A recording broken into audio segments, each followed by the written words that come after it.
Chapter 1. You know something's wrong when the street goes too quiet.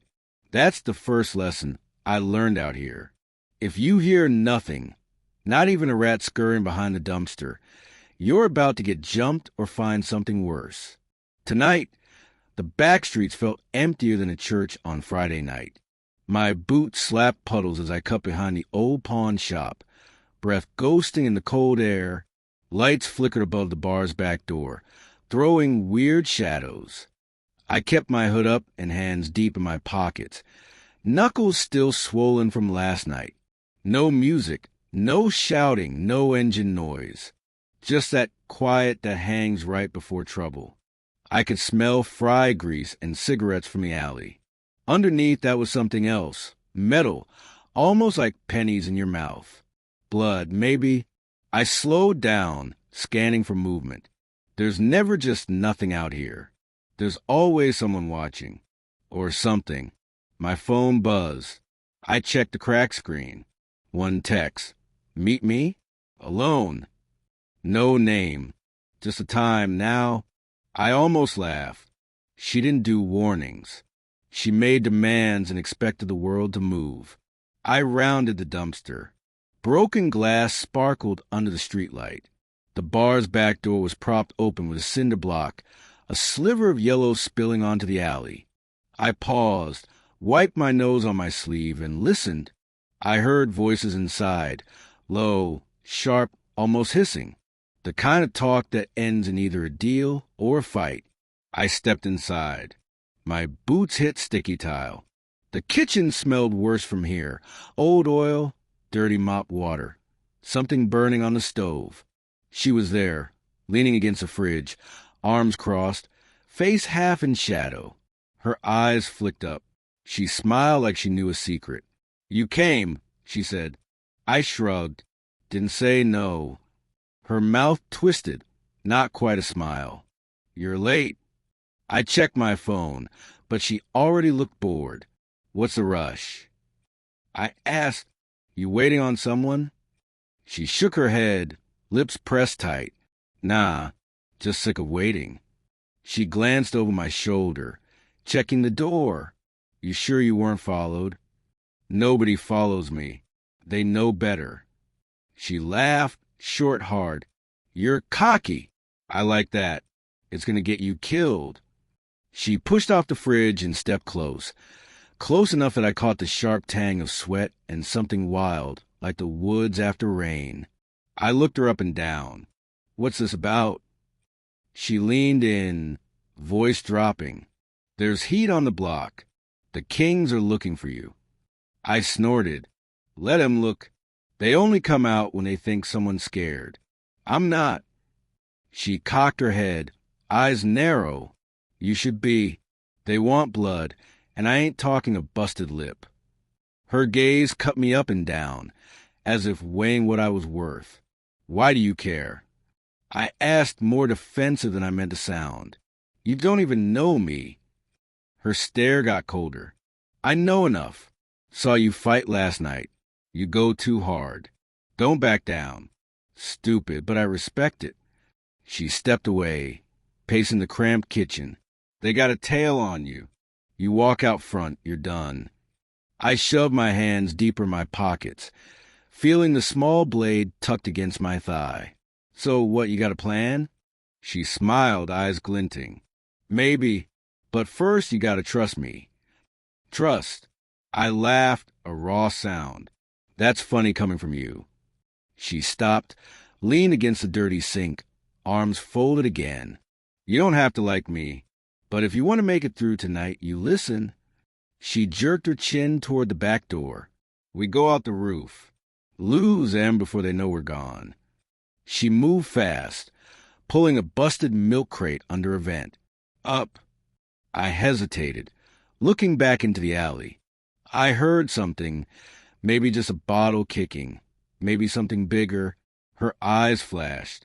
You scared? I shook my head, jumped up, and followed. The vent groaned, but held as I hauled myself onto the roof. Cold wind slapped me awake. She was already up, crouched low, watching the street like a cat on a hunt. We crossed 3 roofs in silence. Each leap made my chest tighter, heart pounding. She moved easy, always looking ahead, checking every shadow. At the last building, she stopped, crouched near the ledge. She pointed. There. Down below. A car crawled by, windows down, music low, faces hidden in shadow. The Kings, looking for me. My jaw tightened. She saw it and put a hand on my arm, rough but steady. Stay down, she whispered. They smell fear. I almost laughed but bit it back. Her hand stayed on my sleeve a second too long. Then she pulled away, sliding over the side of the building and dropping down onto the fire escape. I followed, boots clanging.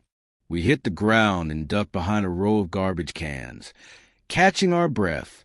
She peered around the corner, tense. They're not done, she muttered. You gotta lay low. I'm not hiding. She spun, fire in her eyes. It ain't hiding. It's surviving. Her fists clenched. You want to get chewed up and spat out, be my guest. The anger in her voice caught me off guard. For a second, she looked less like a wolf and more like a kid, tired, sick of running. I saw something in her face, something sharp and lonely. Why are you helping me? I asked. You barely know me. Her lips tightened. She looked away, chewing on her thumb. Let's just say I know what it's like to be hunted. Her voice was low, almost shaky. Sometimes you need someone watching your back, even if you don't want him. I didn't say anything. Couldn't. My throat felt thick. We sat there in the shadows, listening as the King's car faded into the distance. She let out a slow breath, shoulders slumping. Finally, she stood, brushing dirt off her jeans. Come on, she said. I know a place. I followed her through alleys past busted fences and barking dogs. Every streetlight buzzed and flickered, turning her into a shifting shadow ahead of me. I kept close, trusting her even though every part of me screamed not to. We reached an old warehouse. Broken windows, graffiti covering every wall. She ducked inside through a hole in the fence. I hesitated, then followed. Inside, the world changed. It was dark, air thick with dust and old sweat. She pulled a lighter from her pocket, flicked it open. The small flame danced, lighting up her face. This is home, she said, almost proud. At least for now. I looked around. Sleeping bag, backpack, empty cans. A life packed in the corners. You live here? She shrugged. Safer than the street. Her eyes flicked up, watching me for a reaction. I didn't judge. Who was I to talk? You always alone? She laughed, but it sounded hollow. Most nights. We sat on the floor, backs against cold brick. She handed me a can of soda, warm and flat, but I took it. My stomach twisted with hunger. We drank in silence. She stared at the ceiling. You ever think about leaving? Every day, I admitted, but something always pulls me back. She nodded, understanding in her eyes. Me too. Guess we're stuck. A siren wailed in the distance. I tensed, but she just sighed. You ever been bitten? She asked, voice soft. I looked at her. You mean like by a dog? She laughed. No, not a dog. She rolled up her sleeve. Scars crisscrossed her forearm. Thin, white, old. Some looked like teeth. My blood ran cold. What happened? She shrugged. Life. People. Monsters. Doesn't matter. Her eyes went dark, distant. Sometimes the worst bites don't leave marks you can see. I nodded. I understood that. She leaned her head back, closing her eyes. You ever feel like you're something else? Like you're not what people see? All the time. But I didn't say it out loud. I just watched her, trying to read the shadows in her face. She grinned, eyes glinting. I see. You're like me. I shook my head, but she just smiled, slow and knowing. "You will be," she whispered. The room felt colder. I shivered and pulled my jacket tighter. She watched me, not blinking. Her gaze felt like claws raking my insides. We sat like that, two broken things in the dark, waiting for the world to come crashing in. I realized I wasn't scared. Not really. Not with her sitting beside me, dangerous and alive. Outside, the wind howled. Inside, I felt something shift. Like, maybe I was finally waking up. Or maybe I was about to lose everything. I closed my eyes, feeling her breath close, steady. I knew this was just the start. The backstreets weren't done with me. And neither was she. Chapter 2. I wake up to the taste of metal in my mouth and pain crawling up my side. For a second, I don't know where I am. Streetlight bleeds through cracked blinds, painting yellow stripes on the ceiling. The air stinks of old smoke, sweat, and fried food from the burger joint 2 blocks down. My room's cold, and my knuckles are wrapped in crusted blood. Somebody's yelling outside. Glass shatters, laughter follows. I roll over and stare at the peeling poster on my wall. Black wolf, silver eyes. Sometimes I think it's staring back at me, waiting for me to lose it. Just like last night. My ribs ache every time I breathe. I push myself up, teeth clenched, ignoring the protests in my chest. I check my phone. 5 missed calls. 3 unread texts, all from the same 3 people who act like they got my back, but only show up when there's drama. 1 message. "You good?" Shit got wild. Cops everywhere. Hit me? I don't answer. I don't want to talk about it. Don't want to remember the fight, her eyes, her teeth, the look on her face when she stepped into the chaos like it was nothing. She's burned into my head now. Her voice, her grin, the way she never flinched. I press a cold can of soda to my ribs and stare out the window. The street looks the same as always, empty except for the shadow of a stray dog sniffing trash cans. Sometimes I wonder if that's what I am. Stray. No pack, no home, just running from fight to fight until something finally breaks me for good. Mom's gone, working late again. She leaves notes sometimes, but not tonight. She knows better. I drag myself to the bathroom, flick on the light, and look in the mirror. My face looks worse than it feels. Swollen lip, dark bruise on my cheek, dry blood under my nose. I run the tap and let cold water spill over my hands. The water runs pink for a second before turning clear. I stare at myself, searching for something, answers, maybe, or just a sign that I'm not as broken as I feel. But there's nothing in my eyes except tired. I tape up my ribs as best I can. The pain reminds me I'm alive, so I let it stay. I don't call anyone back. I don't want their pity. I want to forget the way she looked at me, like she could see right through all my bullshit. At midnight, I hear the front door open and close. Footsteps soft.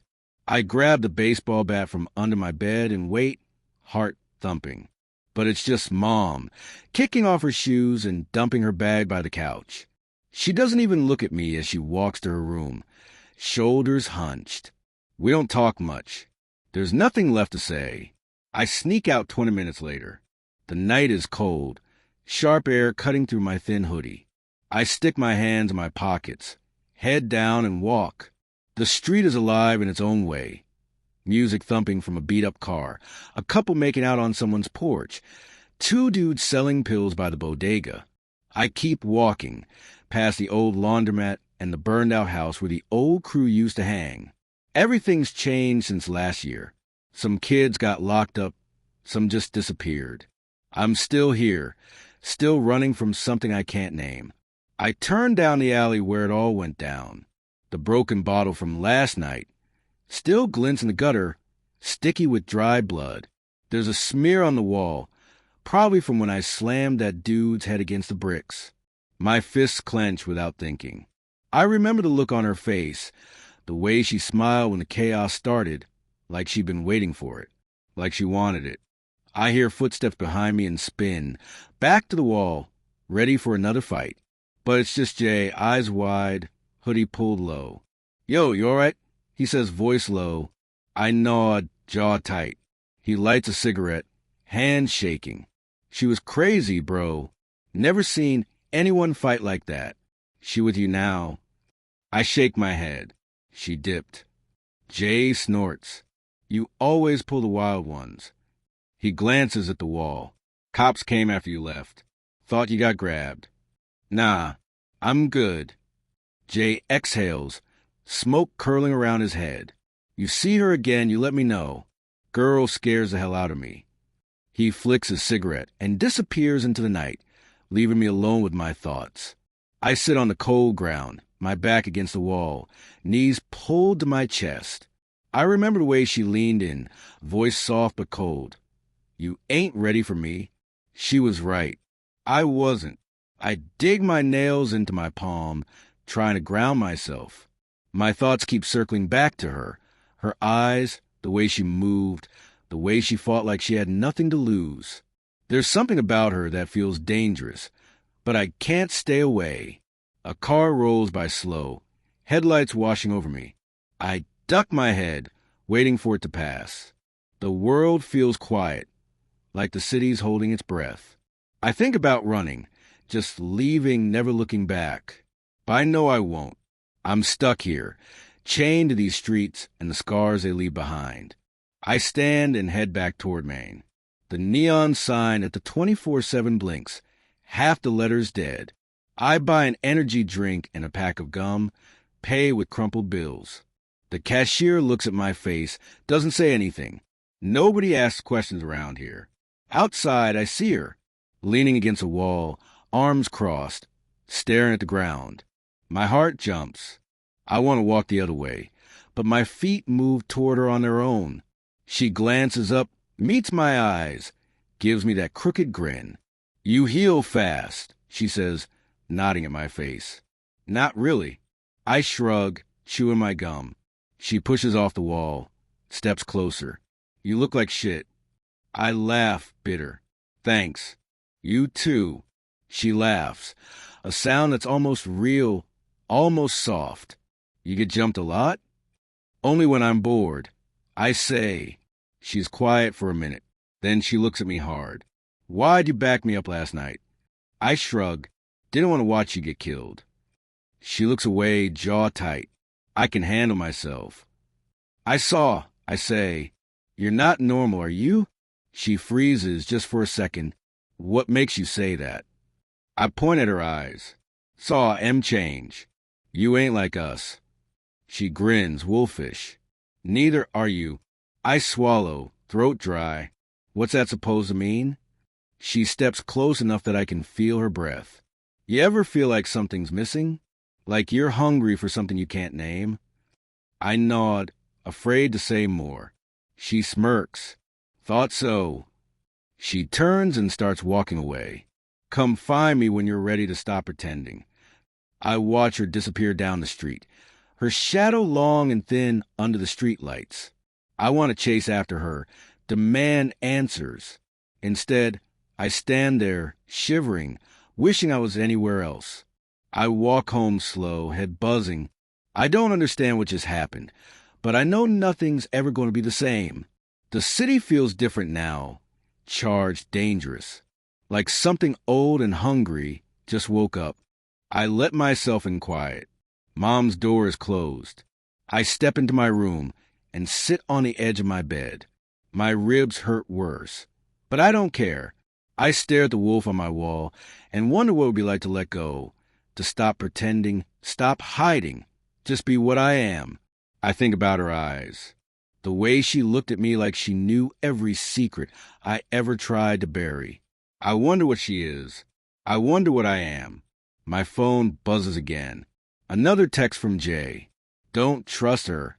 Too late. I toss the phone aside and lay back, staring at the cracked ceiling. The scars on my body are nothing compared to the ones in my head. Every mark tells a story I wish I could forget. I close my eyes, but sleep won't come. I keep seeing her, keep hearing her voice. I know I should stay away, but I can't. There's something pulling me, something wild and ugly and real. I don't know if it'll save me or kill me. Maybe both. The city outside keeps moving. Sirens, laughter, distant music. I stay in the dark, trying to breathe, trying not to think about all the ways things can go wrong. But I know this much. Last night wasn't the end. It was just the start. The scars she left aren't just on my skin. They're deeper, and they're not going away. Chapter 3. Nobody warns you how quick a morning can turn rotten. One text, and the whole world flips. I woke up cold, head aching from the night before. Streetlight shadows still burn behind my eyes. My phone buzzed on the table. Too loud, too early. I checked it. For words. Meet at Old Court. No name, but I knew who sent it. My crew waited by the curb outside. Same as always. Hoodie, snapback, gold chain. They tried to look hard, but most of us were just tired. Last night's fight left marks on everyone. A bruise on my jaw. Cut on B's knuckle. Hollow feeling in my chest nobody could see. B flicked his lighter, grinned at me. "You good, bro?" he asked. "I'm breathing," I answered, pushing my hood up, hands stuffed deep in my pockets. The wind stung, sharp as glass. "You see her?" I didn't have to say the name. They all knew who I meant. "Nah," B said, eyes flicking away. "She's got her own people. Don't trust her, man. She's bad news." But I did trust her, or at least I wanted to, even after the chaos last night. She moved like she didn't care who watched. I hadn't slept, replaying the alley, the way her eyes glowed, how my fists shook after. We started walking, sneakers scraping pavement, 3 blocks of cracked sidewalk and busted-up fences. The court was dead quiet. Spray paint and weeds, chain net hanging crooked. This was neutral ground, or it used to be. Now it felt like a trap. I spotted her first, leaning against the fence, hood low over her face. 2 of her crew flanked her, 1 girl, hair shaved close, 1 guy with a scar down his cheek. Both stared hard. She ignored them, eyes locked on me. "You came," she said, voice rough, like she hadn't slept either. "You asked?" I shot back, pretending I didn't care. Her mouth twitched, almost a smile. Got something to settle. Be tense behind me. "We ain't here for drama," he said. "You want to talk. She stepped forward, boots crunching gravel. "You think you run these blocks?" she asked, low and dangerous. I squared up. "You keep showing up, picking fights, acting like you're untouchable. What do you want?" For a second, nobody moved. Just cold wind and the creak of the metal hoop. Then she pulled out a pack of smokes. Lit one, exhaled slow. "My crew's got beef with yours. Your boy tagged up our spot. We want payback." My jaw clenched. "We don't back down." Her eyes narrowed. "Neither do we." Her guy moved up, fists clenched. "You heard her. This ain't over till someone wins." Tension snapped like a rubber band. For a second, it felt like someone was going to throw down right there. My heart pounded, not from fear, but from something else. Something sharp and alive. She watched me, studying every twitch, every breath. "Let's do it fair," she said, surprising everyone. "1-on-1. No knives, no crews. Just you and me. Winner calls the shots." B grabbed my arm, tried to pull me back. "Don't, bro. She's crazy." I shook him off. "I can handle it." Her lips curved up wolfish. "Thought you'd say yes." I stepped onto the court, sneakers sliding over broken concrete. She followed, shoulders loose, eyes hungry. The others circled the fence, nobody talking. She flicked her cigarette, then squared up. Her hands were steady. Mine felt like thunder. She feinted left, came in quick. I blocked, shoved her back. She grinned, swung low, caught me in the ribs. I tasted blood, but I didn't go down. I swung back, caught her shoulder. We moved in circles, hot breath fogging in the cold air. She fought wild, fast, unpredictable, no mercy. Each hit felt like a warning. Don't get close. Don't trust her. But every time our skin touched, something else flashed in her eyes. something that looked a little like hurt. My crew started yelling. Finish her. Show her who runs this. I barely heard them. All I saw was her, mouth set, eyes burning. She faked high, swept my legs. I hit the ground, hard. She straddled me, fist cocked, but didn't swing. Give up, she whispered. I spat blood, smiled up at her. Not a chance. Her fist hovered, knuckles white, but she paused, breathing hard. Something cracked between us. A split second of truth. We both felt it.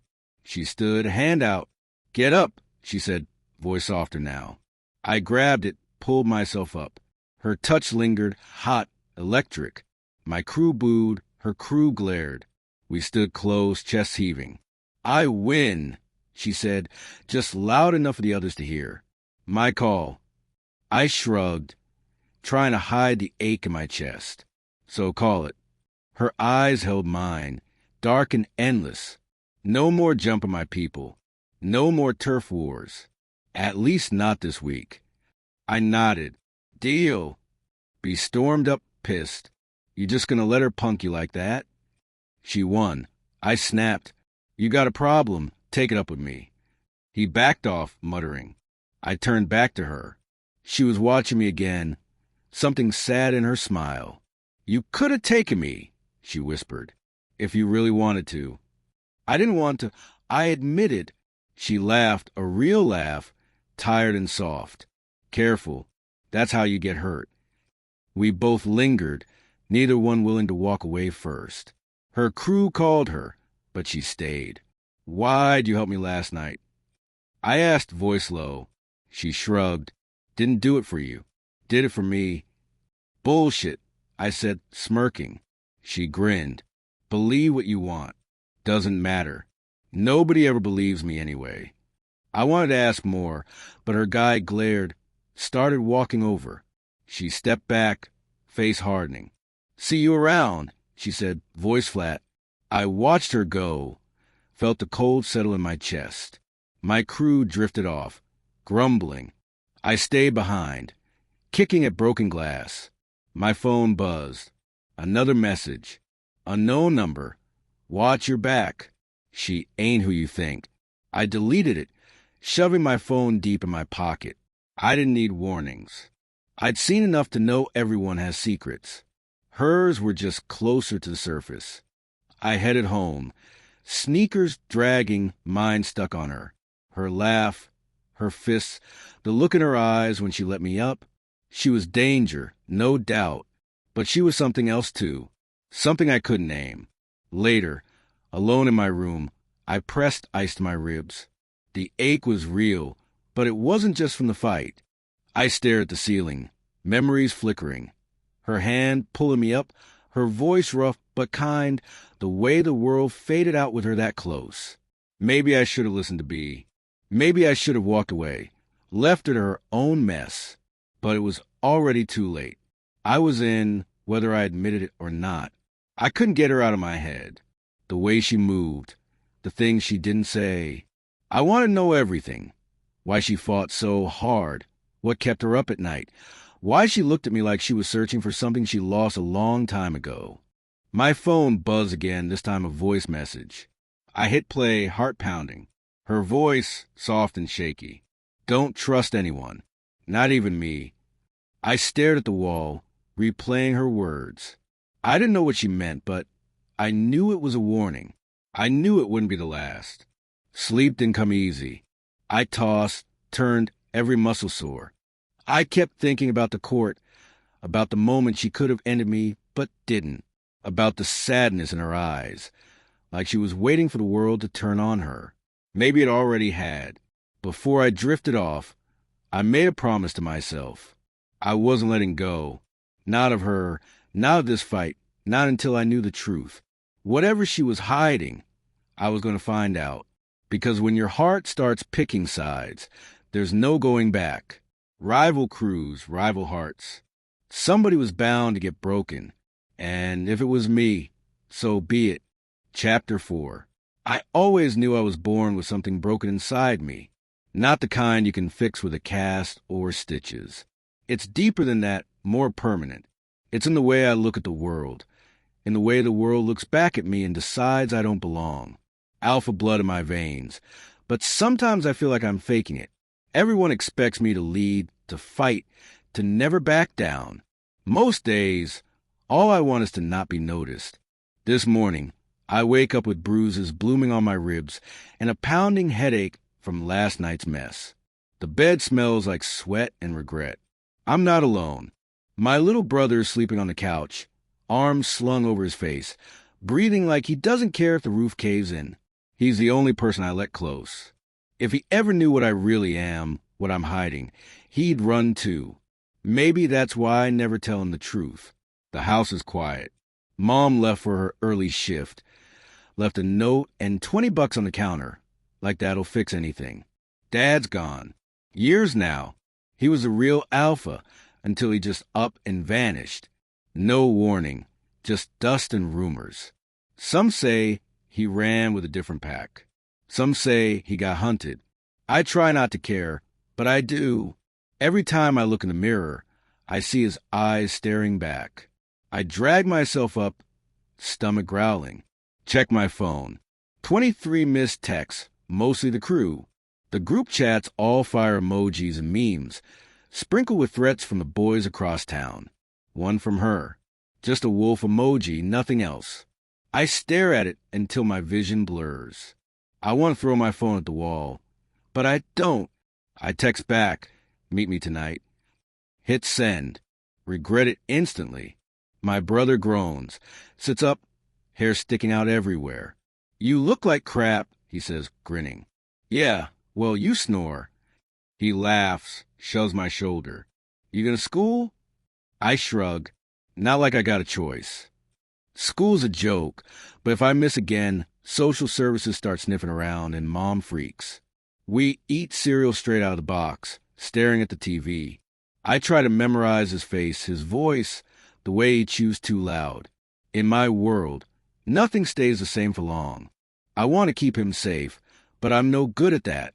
Too many secrets, too much anger. Alpha blood, but all my dreams are beta dreams. Quiet, normal, safe. School's a mile away. I walk. The air is heavy, sky gray like it wants a storm. Some kids nod at me, most look away. They know my name, know the stories. I keep my hood up, hands in my pockets. The teachers pretend not to notice the bruises. One of them, Ms. Lee, tries to talk to me in the hall. If you ever need anything, she starts. I cut her off. I'm good. She doesn't believe me, but she lets me go. They all do. Nobody wants to get involved. My locker sticks. I kick it. It pops open. Something small falls out. Scrap of paper, folded tight. I glance around. The halls are crowded. Everyone talking too loud, laughing too hard. I open the note. Just a phone number and a name I don't recognize. Underneath, don't trust her. I know who her is. Everyone's got an opinion. First period drags. Math. I sit in the back, try not to think. The teacher drones on about equations I'll never use. My mind wanders to her, her eyes, her laugh. The way she moved last night like she was dancing and fighting at the same time. I hate how much space she takes up in my head. I try to focus on numbers, but all I see is her smile, sharp as broken glass. After class, I head outside, light a cigarette behind the gym. No one bothers me out here. The smoke burns my throat. I close my eyes, let the world fade. That's when I hear her footsteps. Light? Sure, like she owns the ground. You stalking me? She says, leaning against the wall. You wish. She grins. You got a lot of secrets. I shrug. So do you. She pulls out her own cigarette, flicks her lighter. Her hands don't shake. Mine always do. You ever wonder what you'd be if you weren't born this? Every day. She laughs, but there's something sad in it. Alpha blood, she says, tapping my chest. You think that makes you special? Don't know. Never felt special. She looks at me, long and hard. You act like you want to lead, but you don't even know where you're going. She's right. I want to tell her to leave me alone, but I can't. Not after last night. What do you want from me? I ask. Her smile fades. You'll find out soon enough. She flicks her cigarette, walks away. I watch her go, heart beating too fast. Every time I talk to her, I feel like I'm standing on a cliff. One wrong step, and I'm done. The day drags. Classes blur. At lunch, the crew gathers outside, leaning on cars, swapping stories, checking bruises. My best friend, Jax, shoves me. You hear? The rivals are talking about hitting back tonight. They think we're weak. I shake my head. They always talk. He grins, missing tooth showing. You scared? I laugh, but there's no humor. Not of them. He lowers his voice. You seen her? Everyone's talking. They say she's not right. I shrug. Let him talk. He looks at me, eyes narrow. She got you twisted, bro. I don't answer. The truth hangs between us, heavy. Jax doesn't get it. No one does. I want to be strong, want to protect what's mine. But every time I look at her, I forget who I'm supposed to be. After school, I cut to the woods. My spot. No one comes here. I sit on an old tree stump, breathe in the wet earth, try to remember who I am. The shadows move. I know she's there before she says anything. Can't stay away, huh? She says, voice softer. I don't turn around. What do you want? She walks over, sits next to me, close but not touching. You're not like them, she says. You pretend, but you're not. I stare at the ground. You don't know me. I know enough. You got alpha blood, but you dream about peace. You think you can have both. I shake my head. I don't know what I want. She puts her hand on mine. Her skin is cold, but I don't pull away. You ever want to run? Just disappear? All the time. She laughs, not unkind. Maybe we will. Maybe we'll burn it all down. I look at her, and for a second, I believe her. I see something in her eyes, pain, anger, hope, all twisted together. I want to ask what happened to her. What made her like this? I don't. I know she wouldn't tell me. The sun is setting, turning the sky orange and pink. She stands up, brushes dirt from her jeans. You coming tonight? She asks. Yeah. She smiles, but it's sad. Good. I'll need you. She leaves, just like that. I sit alone, heart pounding. I don't know what she needs me for, but I know I'll go. I always do. I tell myself it's just curiosity, but I know it's more. I walk home slow, taking the long way. My brother's already there, doing homework at the table. He looks up, eyes wide. You okay? Yeah. I say, lying again. He nods. You eating? I shake my head. Not hungry. He shrugs, goes back to his work. I watch him for a minute, then go to my room, stare at the ceiling, trying to picture a future that isn't full of fights and scars. I can't. My phone buzzes. Another message from her. Midnight. Same place. No explanation. I reply, I'll be there. I lie back, close my eyes, try to sleep. I hear sirens in the distance, dogs barking, someone shouting. The world outside is restless, angry. I get it. I feel the same. Midnight comes slow. I sneak out, careful not to wake my brother. The streets are empty, moon full and bright. The city feels alive, humming with secrets. I walk fast, hood up, fists clenched. The alley is waiting, shadows deep and sharp. She's already there, leaning against the wall, smoking. She looks up, smiles. You ready? I nod, even though I'm not. She steps close, touches my face. This is how it starts, she whispers. I don't ask what she means. I don't want to know. I just follow her into the dark, hoping I don't lose myself for good. Chapter 5. I knew trouble before I even smelled the smoke. It wasn't just in the way the night felt. Thick, electric, every shadow twitching like it wanted to jump me. It was the way my phone wouldn't stop buzzing in my pocket. Crew lighting up the group chat with warnings, rumors, threats. Word on the street. Someone was setting signals. Someone was coming for me, and maybe for her too. I kept replaying the alley fight in my head.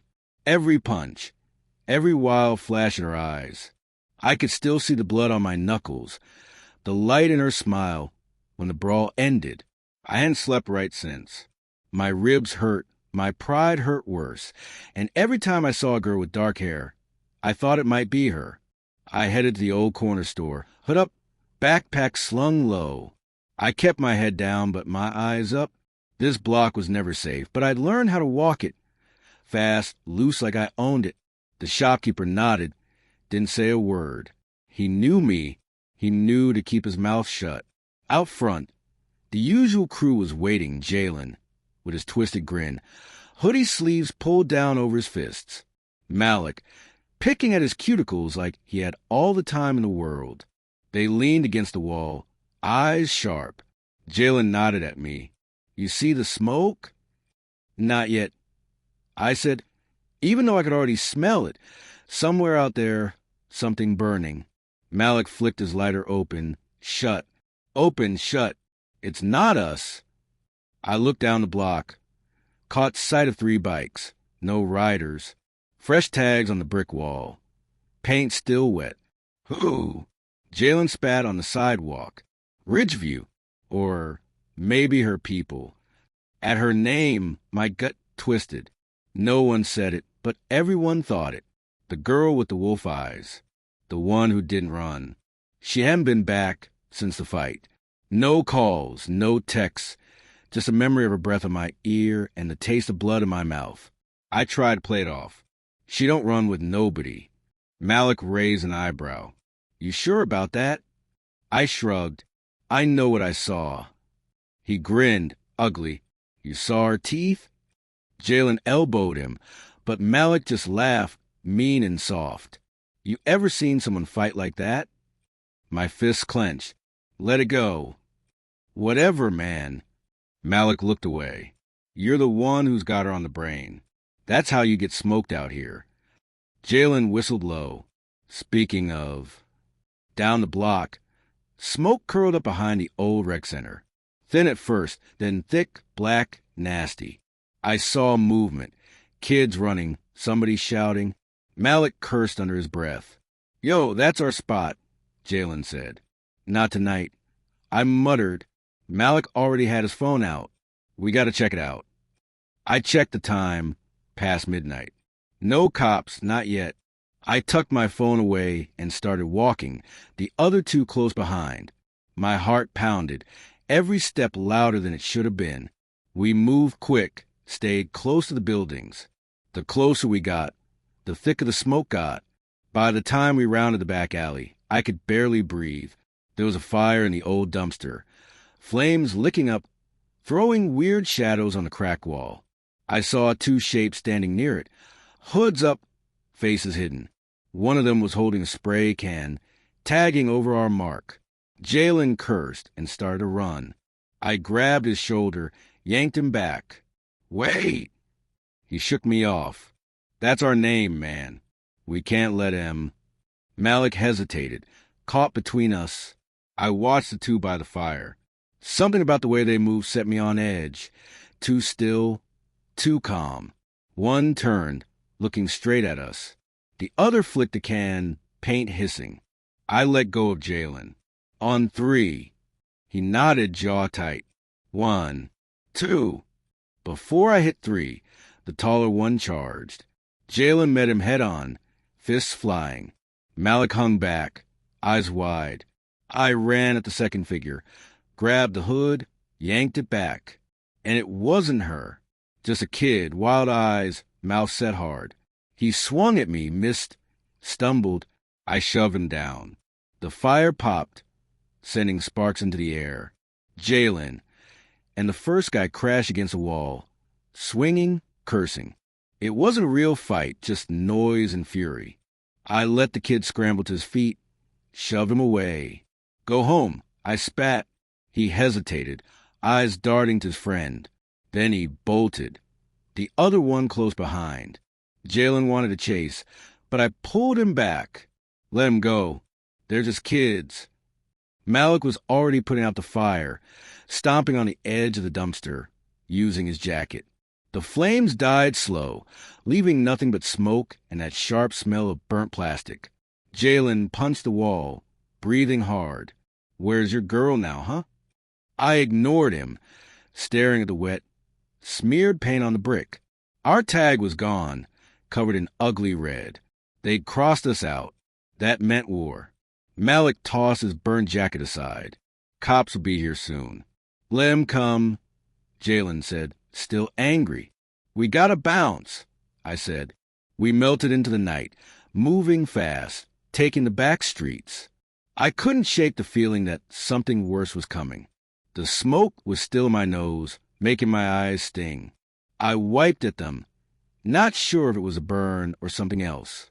The boys split off, Jalen spitting curses. Malik quiet for once. I walked a long way home, cutting through the empty playground, past swings that creaked in the wind. The city felt bigger than usual. Or maybe I just felt smaller. At home, the lights were off. I let myself in, locked the door, and leaned against it, trying to breathe. My chest felt tight. I pulled out my phone, stared at it, half expecting a message from her. Nothing. I flopped on my bed, boots still on. Sleep didn't come easy. When it finally did, it came with dreams. Her face, the fight, teeth shining in the dark. I woke up sweating, heart thumping. Morning sunlight didn't help. The city outside looked washed out, gray and tired. At school, everything was different. Kids whispered, looked at me funny. Word travels fast. I could feel the eyes on me, waiting for me to crack, to snap, to prove I was losing it over some girl. I kept my head down, stuck to the back hallways. After last period, I found Malik out by the track, smoking. He passed me the blunt without a word. I took a hit, let the smoke curl out of my mouth, slow. He looked at me sideways. She ain't coming back, you know. I said nothing. He shrugged. Maybe that's for the best. I handed the blunt back. I don't believe that. He laughed, dry and tired. You ever notice how trouble follows you? Yeah, I said, voice rough. Always. He stomped the blunt out. You gonna do something stupid? I thought about it. Thought about the tag, the fire, the way Jalen looked at me, blaming me for everything. Thought about her, how she never answered, how her silence felt sharp as broken glass. I might. Malik shook his head. Let me know before you go all out. I want to watch. He wandered off, leaving me alone with the smell of smoke and the taste of regret. I looked up, sky flat and gray, clouds hanging low. Somewhere out there, she was walking, maybe smiling, maybe thinking about me, or maybe she didn't care at all. That night, I went back to the alley. Alone this time.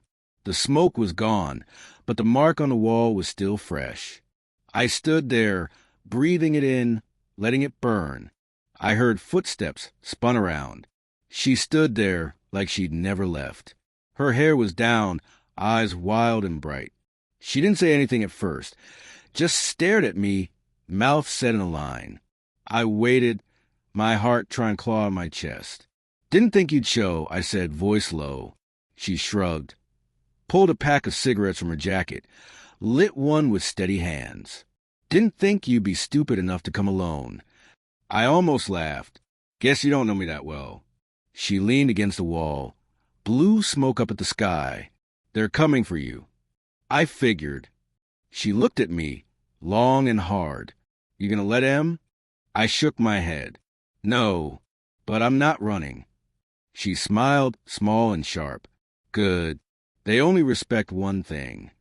I nodded, feeling the old anger stirring. Violence. She laughed, soft and cold. Survival. I took a step closer. Why'd you disappear?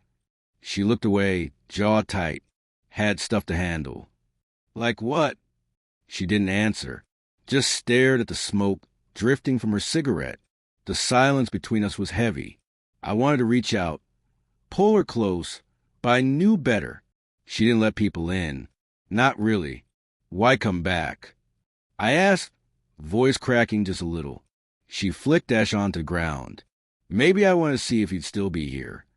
I swallowed, trying to steady myself. She flicked her cigarette away, looked me dead in the eye. Don't trust anybody. Not even me. And then she was gone again, slipping into the shadows, leaving me standing there, alone with the smoke and the memory of her voice. I watched her go, heart pounding, knowing this was just a start. The real war hadn't even begun. But I wasn't going anywhere. Not this time. Chapter 6. I woke up pissed off and hungry, same as most mornings. I pulled on my hoodie, skipped breakfast, and left before anyone in the house could even yell at me. Some days I felt like a ghost floating through my own life. But today, there was weight in my chest I couldn't shake. Something was coming. I felt it in my bones. I kept my head down as I walked to school. It was cold, wind biting to the fabric. But I didn't flinch. The city always felt mean in the mornings. I didn't bother looking up at the brick walls tagged with fresh spray paint, or the trash cans kicked over by some crew trying to make a point. I knew who ran these streets. I thought I did.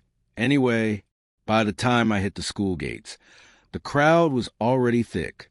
Everybody pretending not to care, but watching everything. It was that kind of school. Everyone's business was everyone else's. You had to be careful what you showed, who you talked to, where you stood. I cut through the courtyard fast, shoving past a group of freshmen blocking the way. They scattered, eyes wide. I was used to it. I made sure of it. The hall smelled like wet shoes and cheap cleaning spray. My shoes stuck to the linoleum in places where someone had spilled soda. My locker was halfway down the row, busted and ugly like the rest. As I got closer, I noticed the scratch marks. Deep, fresh. Someone had been here, clawing at the metal. I stopped dead. My heart thudded. There was a word scratched into the paint. Liar. Big, angry letters, right across the middle. A fist clenched in my chest. I looked around, but no one was paying attention. Or maybe they were just acting like they weren't. I ran my thumb over the dents. It stung, like someone had punched me without touching my skin. I checked the lock. The combo spun easy, too easy. I yanked it open. All my stuff was trashed. Books torn up, paper scattered, my old hoodie covered in something sticky. Maybe juice, maybe spit. There was a photo taped to the inside of the door. A picture of me, taken from behind, walking with her last night. Underneath, someone had scrawled, "Whose side you on?" My throat tightened. I heard laughing down the hall. Someone kicked a locker, and the sound echoed. I tried to steady myself, but my hand shook. She wasn't here yet. I didn't know if I wanted her to see this or not. The way people watched me, hungry for drama, made my skin crawl. I shoved my stuff inside, tried to fix what I could, but everything felt dirty now, ruined. I slammed the door shut. The bang was too loud. Heads turned. I stared them down until they looked away. "Hey!" Her voice behind me, soft but sharp. I spun around, pulse jumping. She stood with her bag slung over one shoulder, hair messy, face unreadable. "You good?" she asked. I hesitated. I wanted to lie, say I was fine, but the words wouldn't come. She looked past me at the locker, at the scratches. "Somebody got brave," she said, voice flat. She reached out, traced a word with her fingertip, like it was nothing. "You gonna let that stand?" I didn't answer. My jaw was tight, my whole body wound up. "Don't worry about it," I said. "Ain't your problem." She snorted. "That's what you think." She glanced around, eyes narrow. People got a lot to say when they think nobody's listening. I felt exposed, like I was standing there naked. "You bring this on me?" The words came out sharp, even though I didn't mean them to. Her eyes flashed. "Don't put that on me," she shot back. "You're the one who let me in." We stared at each other, tense and silent. I hated how right she was. She didn't flinch, didn't back down. She never did. A group of boys from my crew walked by, throwing looks. One of them, Marcus, shoved me hard as he passed. "Careful who you hang with," he said, voice low. "Not everybody here's loyal." I clenched my fists. "Back off." Marcus laughed. "You changed, bro. She got you soft." His boys laughed with him, loud and ugly.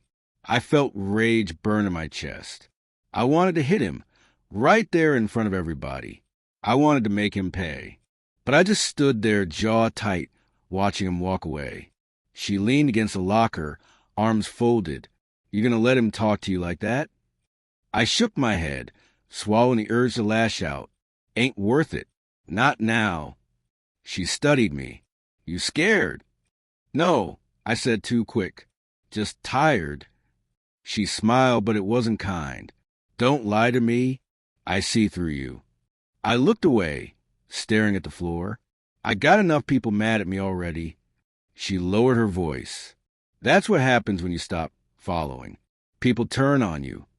I thought about that, about all the rules we were supposed to follow, about the lines I'd already crossed just to stand next to her.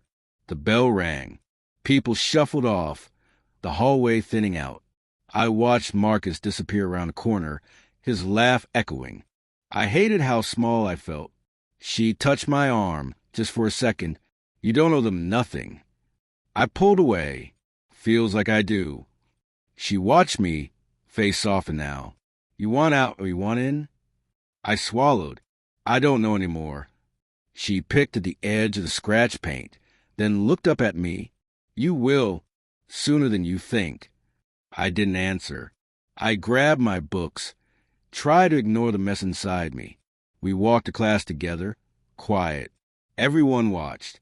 I could feel their stares burning through my skin. The rumors would be everywhere by lunch. I tried not to care, but I did. Every step felt heavy. First period dragged. My mind wouldn't shut up. Every time the teacher called my name, I snapped back, pretending I'd been paying attention. I could feel her 2 rows over, head down, doodling on her desk. I wondered what she was drawing, wondered if she ever felt scared. At break, I found Marcus by the vending machines. He was waiting for me, his arms folded, jaw tight. "We got problems," he said. I shrugged. "That's so." He nodded. "People talking. Saying you turned. Saying you with her, not us." I kept my face blank. "Don't listen to gossip." He stepped in close, voice low. "This crew's all you got. Don't forget it." I shoved his hand off my chest. "Back up." He grinned, but his eyes were hard. "She gonna run when it gets real. You know that, right?" I wanted to punch him, but I didn't. "Worry about your own business." He stepped back, shaking his head. "You lost, man." He walked off, leaving me standing there, fists clenched, heart racing. I wanted to scream. I wanted to hit something, break something. Instead, I just stood there, breathing hard, wishing I could tear the word off my locker. Lunch was worse. Everyone had something to say. Snickers, whispers, glances. Some people looked scared. Some looked hungry for drama. I sat at the edge of the table, staring at my tray. She sat down across from me, pushing her hair out of her face. "You always gonna let them talk for you?" she asked. I shook my head. "Not my day to fight." She picked at her food. "You gotta pick a side. Sooner or later." I looked up at her. "You ever trust anybody?" She hesitated, then shook her head. "No point." I felt something break inside me. "Me neither." We sat in silence, picking at our lunches. Around us, the noise kept rising. I tried to remember a time when things felt easy. Couldn't. Not anymore. After lunch, I went back to my locker. The scratches were still there, deep and ugly. The word glared at me, daring me to fix it. I thought about cleaning it, about starting over, but I just slammed the door shut. She showed up again, quiet, standing close. "You think you can fix this?" she asked.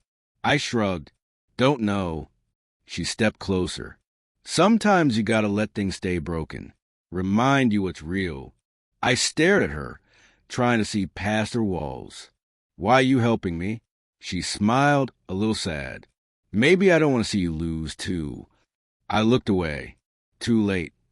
She reached out, touched my arm, gentle this time. "You're stronger than you think." I wanted to believe her. I wanted to trust someone, just once. But trust gets you hurt. I knew that better than anyone. The final bell rang. School spilled out onto the street. I walked home alone, head down, hood up. The city felt colder. The scratch on my locker burned in my memory. I knew nothing would be the same after today. Broken lockers, broken trust.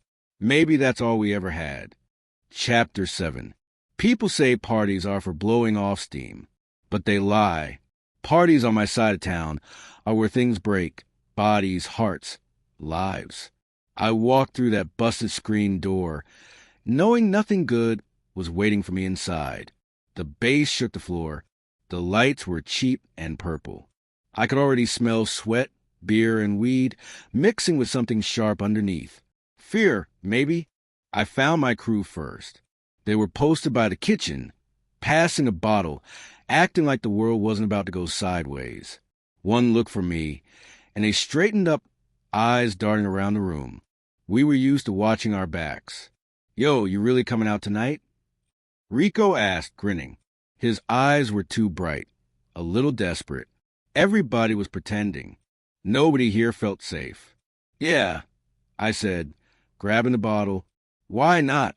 It's not like anyone's getting out of this alive." They laughed, but nobody smiled for real. I saw him looking at the front door, waiting for something bad to walk in. That's when she showed up. She didn't bother knocking. She just pushed the door open and walked through the crowd, moving like she owned the place. I watched her, hair wild, eyes cold, a bruise blooming on her jaw. Someone had tried her already. They lost. She looked right at me, then away, like I wasn't even worth a second glance. That burned more than I want to admit. People stared. The room tightened. She didn't talk to anyone, just headed for the stairs. I felt every muscle in my body tense. Something was coming, and she was the storm. Rico nudged me. "You gonna follow her?" I shook my head, even as my feet started moving. I never could stay away from trouble, not when it wore her face. Upstairs was quieter, almost empty. I found her in a dark room, window cracked, letting in the city noise. She didn't turn around. "You come here to hide?" I said. She let out a sharp laugh. "I don't hide. I wait." "For what?" She looked at me then, and I felt like I was falling for something real. Her voice was flat, tired. I almost believed her. We stood in the dark for a long minute. I could hear the party below, the walls shaking. She leaned against the wall, arms folded, as if she could keep the whole world out. I tried to say something, anything, but the words stuck. She looked at me, really looked, and I felt raw, like she saw straight through all my defenses. Then the door crashed open. 3 guys came in loud, drunk, shoving each other. They didn't see me at first. Their eyes were on her. "Yo, this the bitch that took a swing at Marco?" One of them slurred. He was bigger than me, with hands like bricks. The other 2 blocked the door, smirking. She didn't move, didn't blink. "You want to try me? Go ahead." The big one stepped forward, grinning. "Nobody's stopping me tonight."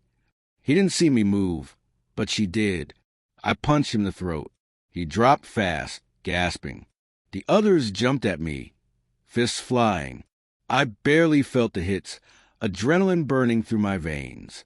She moved too, fast, quiet, dangerous. She grabbed the closest one by his hair and slammed his face against the wall. The last one pulled a knife, blade catching the streetlight from outside. I caught his wrist, twisted hard until he dropped it. He tried to bite me.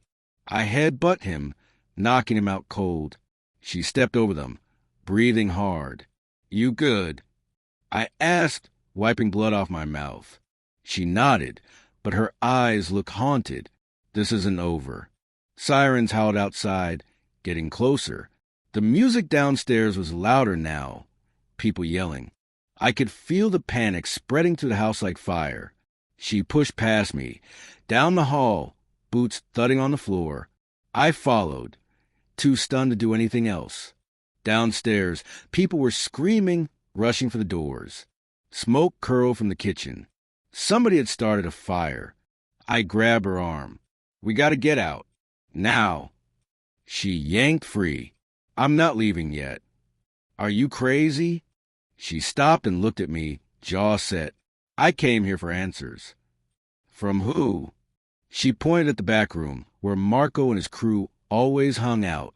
The door was shut, shadows moving behind glass. She was already walking before I could stop her. I pushed after her, shoving people out of the way, trying not to choke on the smoke.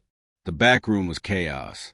Marco stood on a table, yelling orders.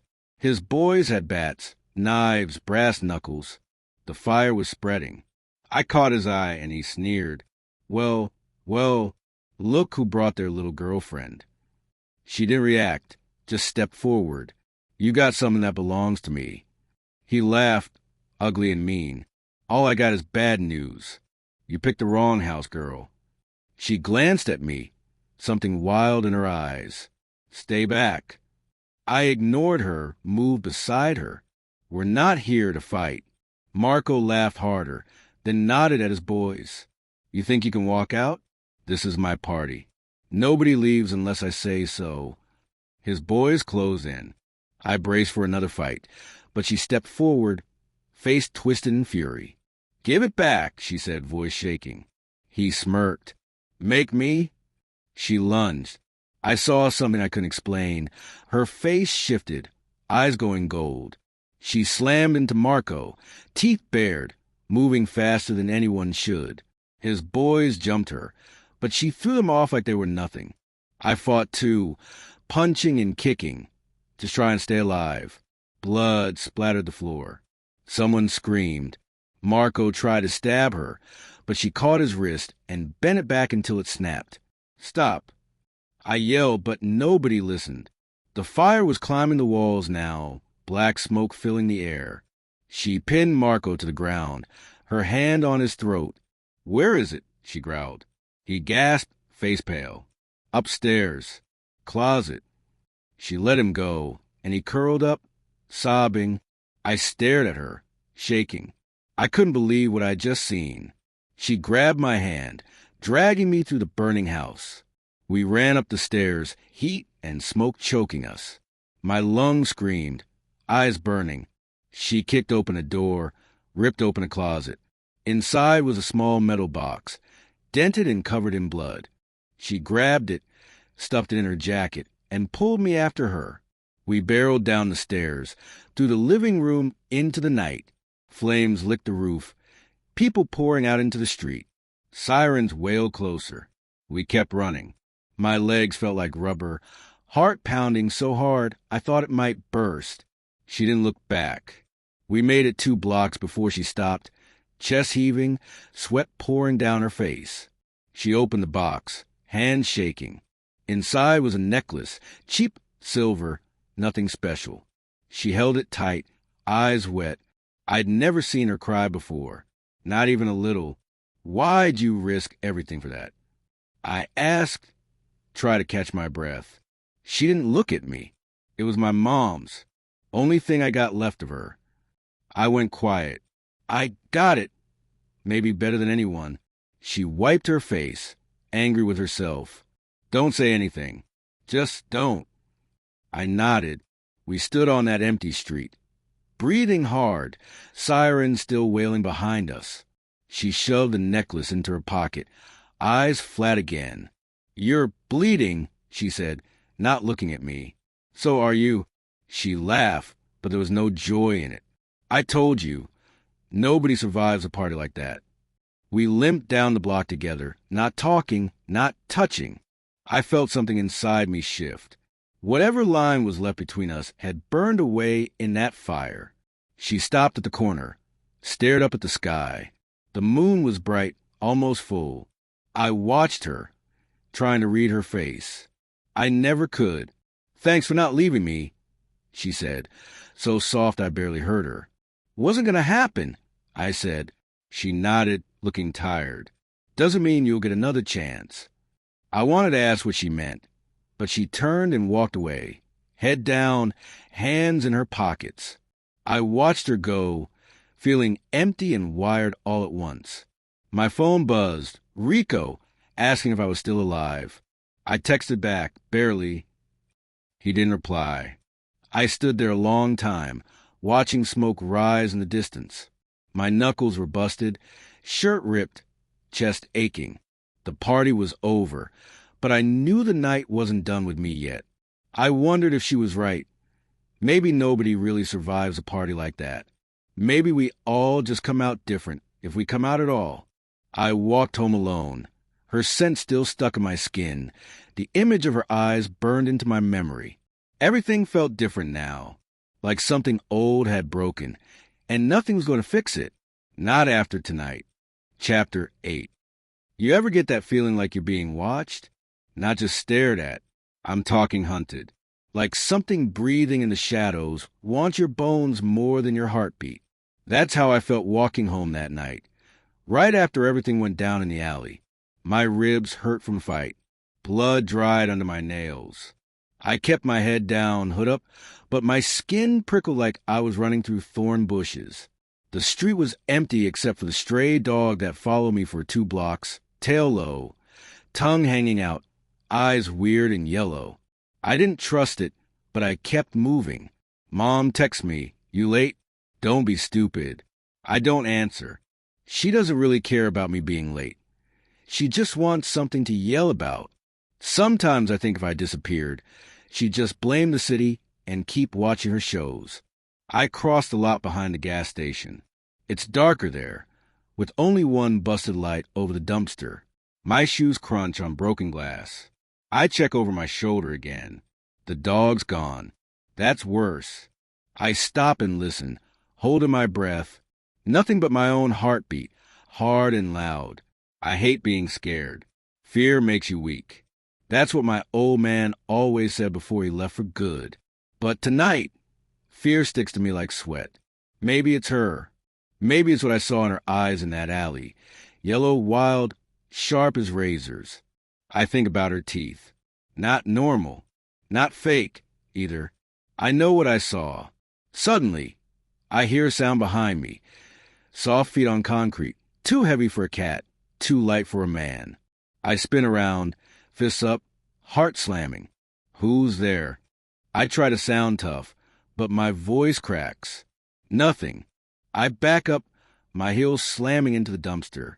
I grip my phone like I might use it as a weapon. I laugh, but it's thin and shaky. That's when I see movement near the old fence. Shadows twist. Something crouches low. Human shape, but not right. Not normal. I see eyes catch the streetlight, glowing gold, just for a second. Then it's gone. I want to run, but I freeze instead. Fear pins my feet to the ground. You lost or something? I call out. My voice is louder now, almost angry. Silence. I force my legs to move, backing out of the lot, onto sidewalk. My breath clouds the air. I keep checking over my shoulder. Every streetlight buzzes like it might blow. I cut through the playground, jumping the fence. Swings creak in the wind. The smell of wet dirt and cigarettes hits me. There's no one here, but I feel watched, even when I know I'm alone. I can't shake it. The thought of her, of fangs flashing in the dark, of the way her smile made my skin crawl and my blood rush all at once. By the time I reach my building, I'm sweating, hands shaking. I punch in the code, push the heavy door, and breathe when it slams behind me. The lights in the hallway flicker. 3rd floor smells like weed and burnt popcorn. My apartment's quiet. Mom's asleep on the couch. TV flickering blue on her face. I step over her legs and head to the bathroom. I flip the light on and stare at my reflection. Split lip, bruise on my cheek. My eyes look different, too. Harder, more tired. I splash water on my face. The memory of those yellow eyes won't leave me alone. I tell myself I imagined it. I always imagine things when I'm hurt. I hear a scratching sound at the window. I freeze, my heart thudding. I try to laugh it off, just a wind, just a rat, but it comes again, sharper, closer. I walk over, pull up the blinds, and look down at the alley below. Nothing but shadows and trash cans. I stare into the dark, trying to see what isn't there. Suddenly, my phone buzzes. It's a number I don't know. Unknown, you good? I type back. Who is this? Unknown, don't act stupid. You saw me. My hands shake. I stare at the message, feeling like the world just tilted under my feet. Her? How did you get my number? Unknown, I get what I want. Don't be scared. Meet me. Where? Unknown, playground. 15 minutes. Or I'll come get you. A threat? A dare? My fingers hover over the keyboard. I want to say no. I want to turn off my phone and hide under my covers like a kid. But that's not me. That's never been me. If she wants a showdown, she'll get it. I grab my jacket, slip out the door, careful not to wake my mom. The hallway's cold, smells like bleach and old socks. I take the stairs 2 at a time, adrenaline drowning out my pain. Outside, the night air stings my skin. I keep my hands in my pockets, shoulders tight. Every step toward that playground feels heavier. I can't get her face out of my head. The way she looked after the fight. Hungry, almost happy. She's waiting by the swings, hood pulled up, black boots planted wide. I walk up, not sure if I want to fight or run. You came. She says no hello, no smile. You said you'd come get me if I didn't. She laughs, sharp and cold. You're not like the others. Yeah? How's that? You don't scare easy. You look scared, but you don't run. Maybe I should. Maybe you should. She looks at me like she can see all the way through my skin. It's uncomfortable, but I hold her gaze. I want to know I won't flinch. You want to tell me what you are? I ask. She shrugs, eyes flickering gold. Not tonight. Not yet. Then why am I here? She looks past me at the empty slide, the rusted monkey bars. You saw too much. That's a problem. I clench my fists. So what, you gonna hurt me? She steps closer. Her voice drops. I don't want to hurt you. I just need you to shut up. About what? She doesn't answer. Her eyes flash, and for a second, I see the monster inside her. I take a step back, but she grabs my arm. Fast, strong, too strong for any normal girl. I could break you, she says, voice soft but deadly. Then do it.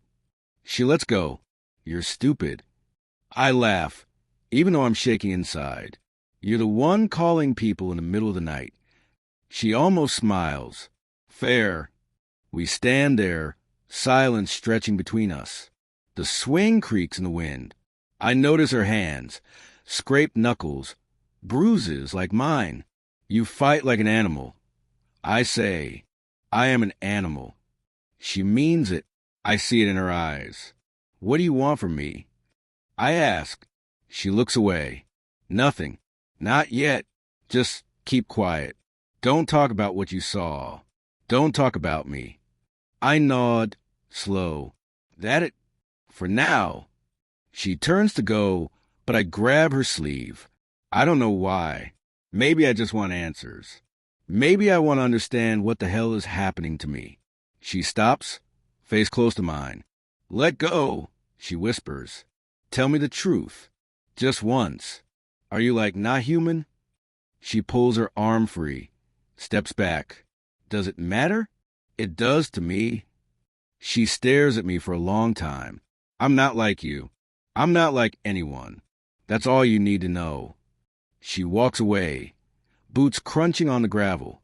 I watch her until she's just a shadow slipping into the dark. I stand there for a while, cold and alone, trying to make sense of what just happened. My mind races. My heart won't slow down. I check my phone.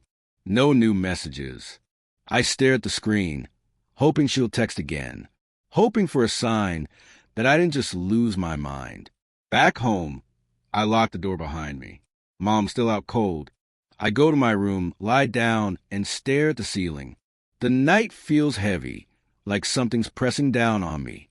I close my eyes, but I see her face. Those eyes, those teeth, the way she made me feel, terrified and alive at the same time. Sleep won't come.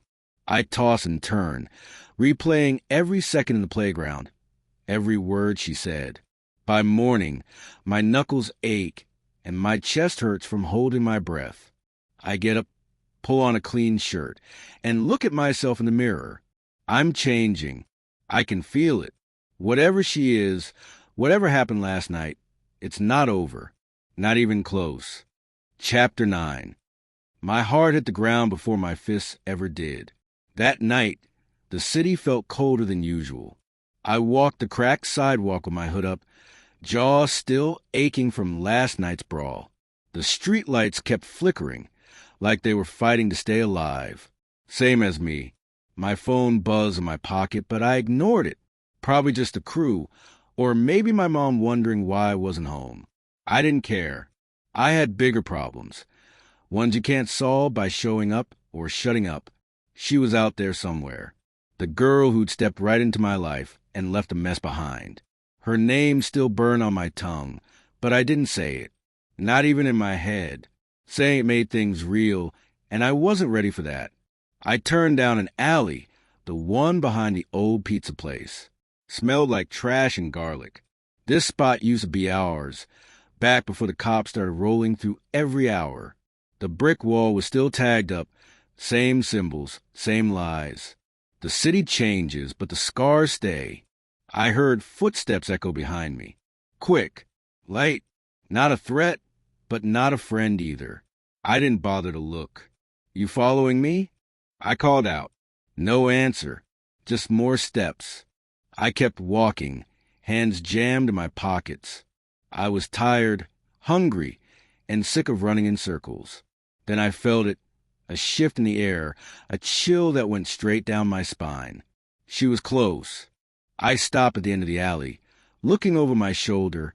She stepped out of the shadows, wearing black jeans boots and that leather jacket that always looked too big on her. Her hair was messy. Her eyes caught the little bit of light and made it dangerous. What do you want? I said. My voice came out rougher than I meant, but I didn't take it back. She shrugged. Thought you could use some company. I snorted. I don't need a babysitter. She leaned against the wall, arms crossed, face unreadable. You look like shit. Thanks. That's what I was aiming for. She smiled just a little. You always gotta act tough. Gotta be tough to survive out here. I shot back. She looked away, jaw tight. For a second, neither of us said anything. The sound of sirens drifted by, growing then fading. Same as always. When she finally spoke, her voice was quieter. You ever get tired of it? All the fighting. I wanted to say no. I wanted to be that guy. But the truth slipped out. Every damn day. She nodded, almost like she understood. Or maybe she didn't. Maybe she was just as tired as me. She pushed off the wall, stepped closer. We were inches apart, but it felt like miles. You think it ever ends? I shook my head. Not for people like us. She sighed, running a hand through her hair. You ever wish you could start over? Just leave all this behind. I looked down at my shoes, the old stains on the pavement. You can't run from who you are. Her eyes softened, just for a second. Maybe not, but you can try. I scoffed. And go where? What's out there for people like us? She didn't answer. Instead, she looked at the ground, her boot tracing circles in the dust. For a second, she looked almost fragile. But I knew better. Fragile things don't survive out here. I tried to change the subject. You hungry? I got some cash. She shook her head. Not tonight.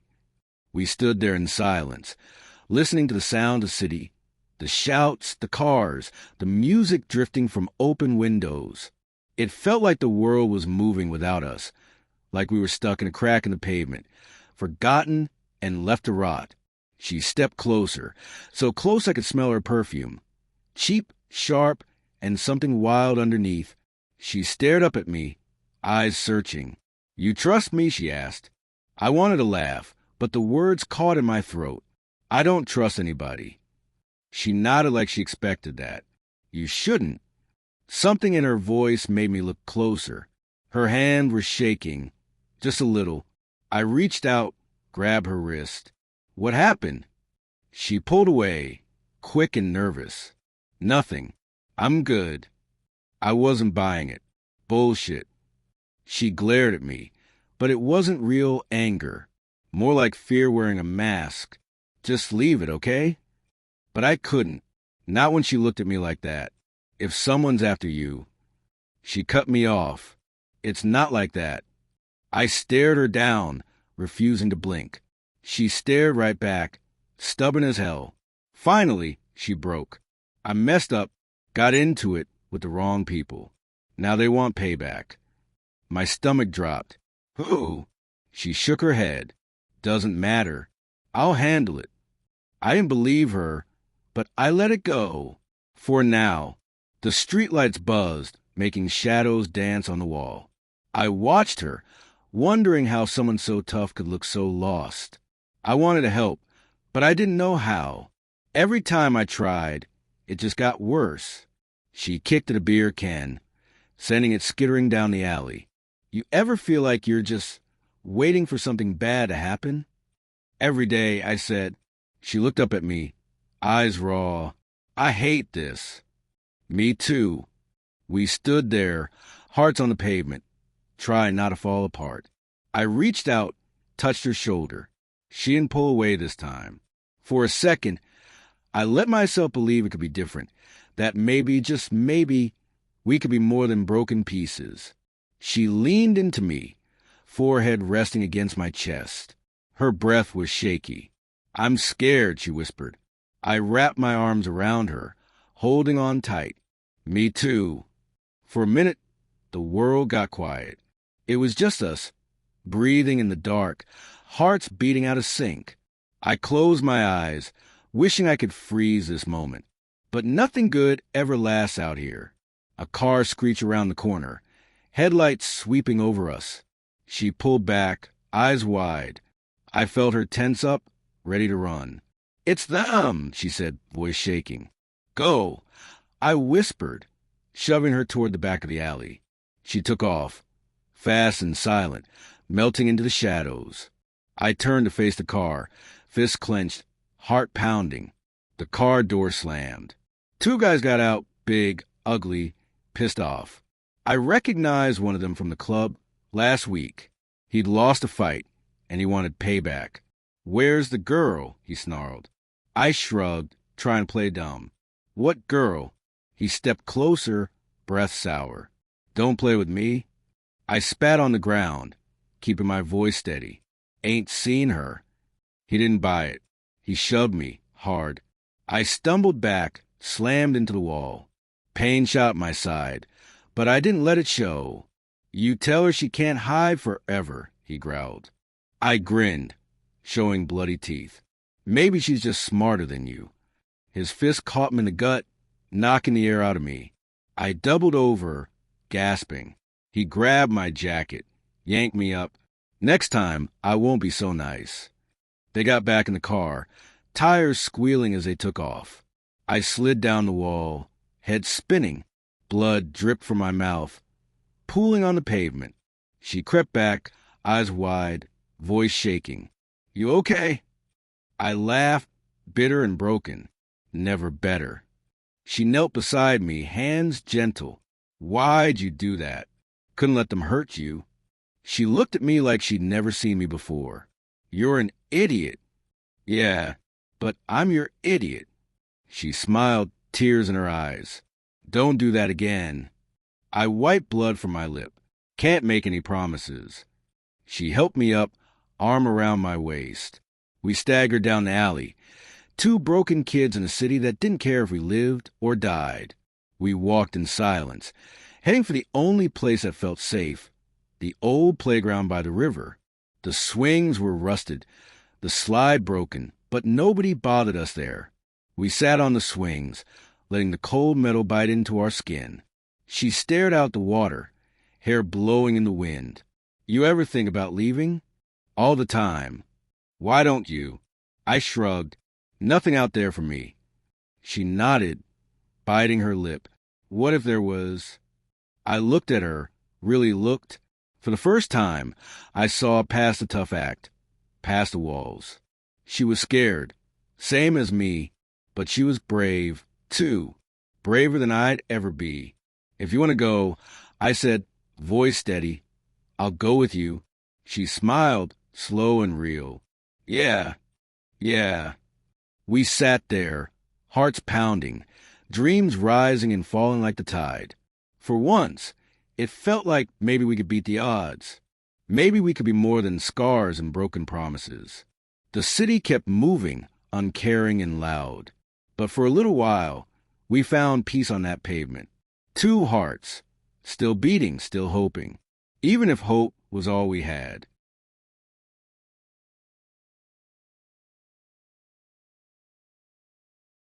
Chapter 10.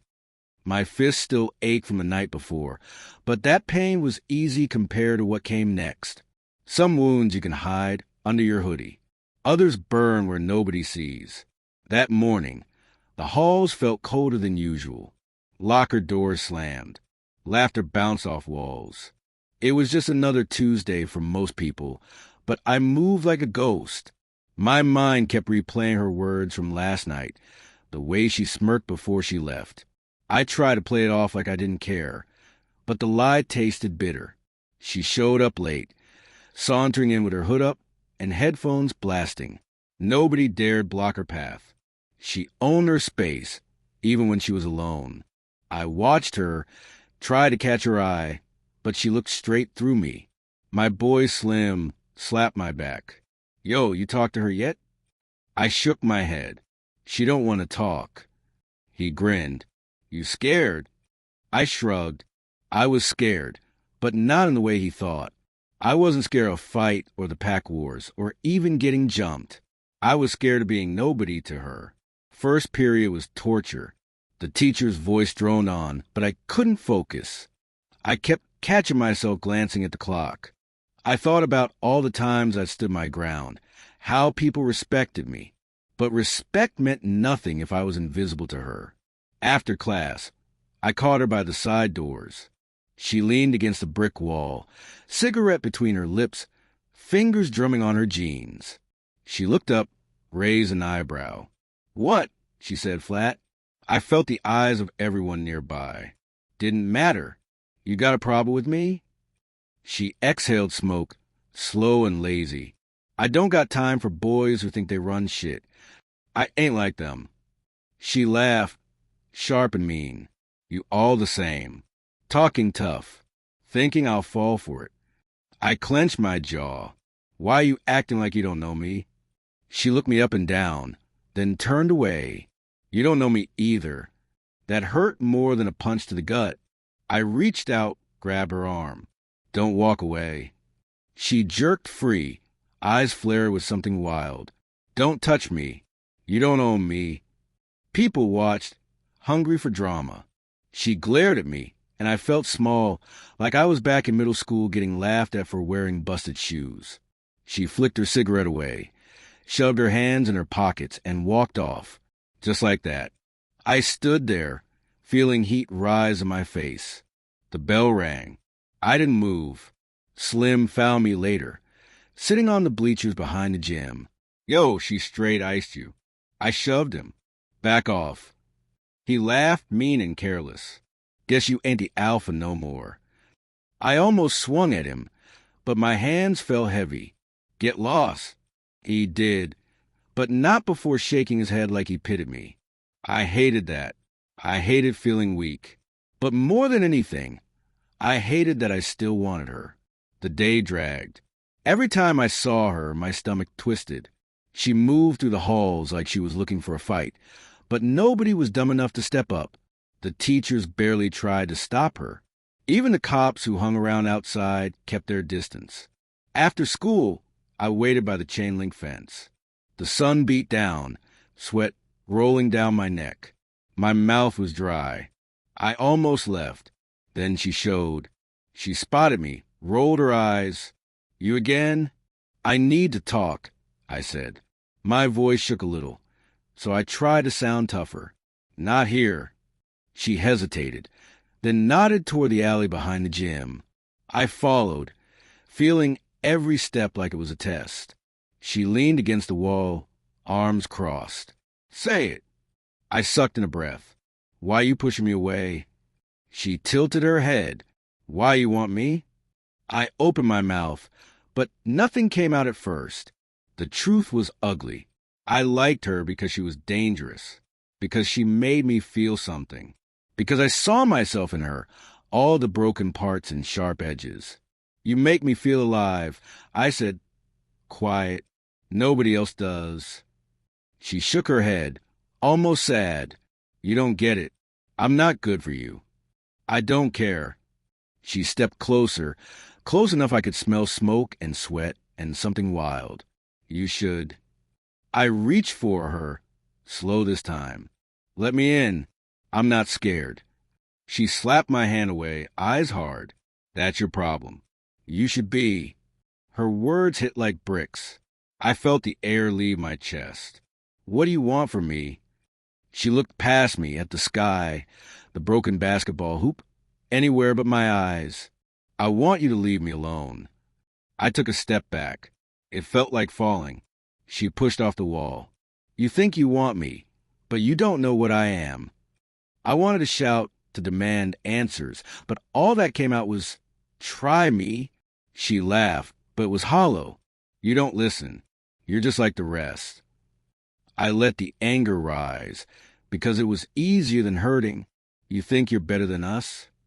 She didn't answer. She just walked away. I watched her go, back straight, hands in her pockets. For a second, I thought she might look back, but she never did. I kicked the wall, pain shooting through my toes. I wanted to scream, to break something. I wanted to chase her down, make her see me. But I knew it wouldn't matter. I wandered the streets for a while, past shuttered stores and boarded up windows. My phone buzzed. It was Slim, probably talking shit. I ignored it. The night came fast. Street lights flickered. I ended up at the bridge where the crew hung out. They were all there, laughing, passing a bottle. I didn't join in.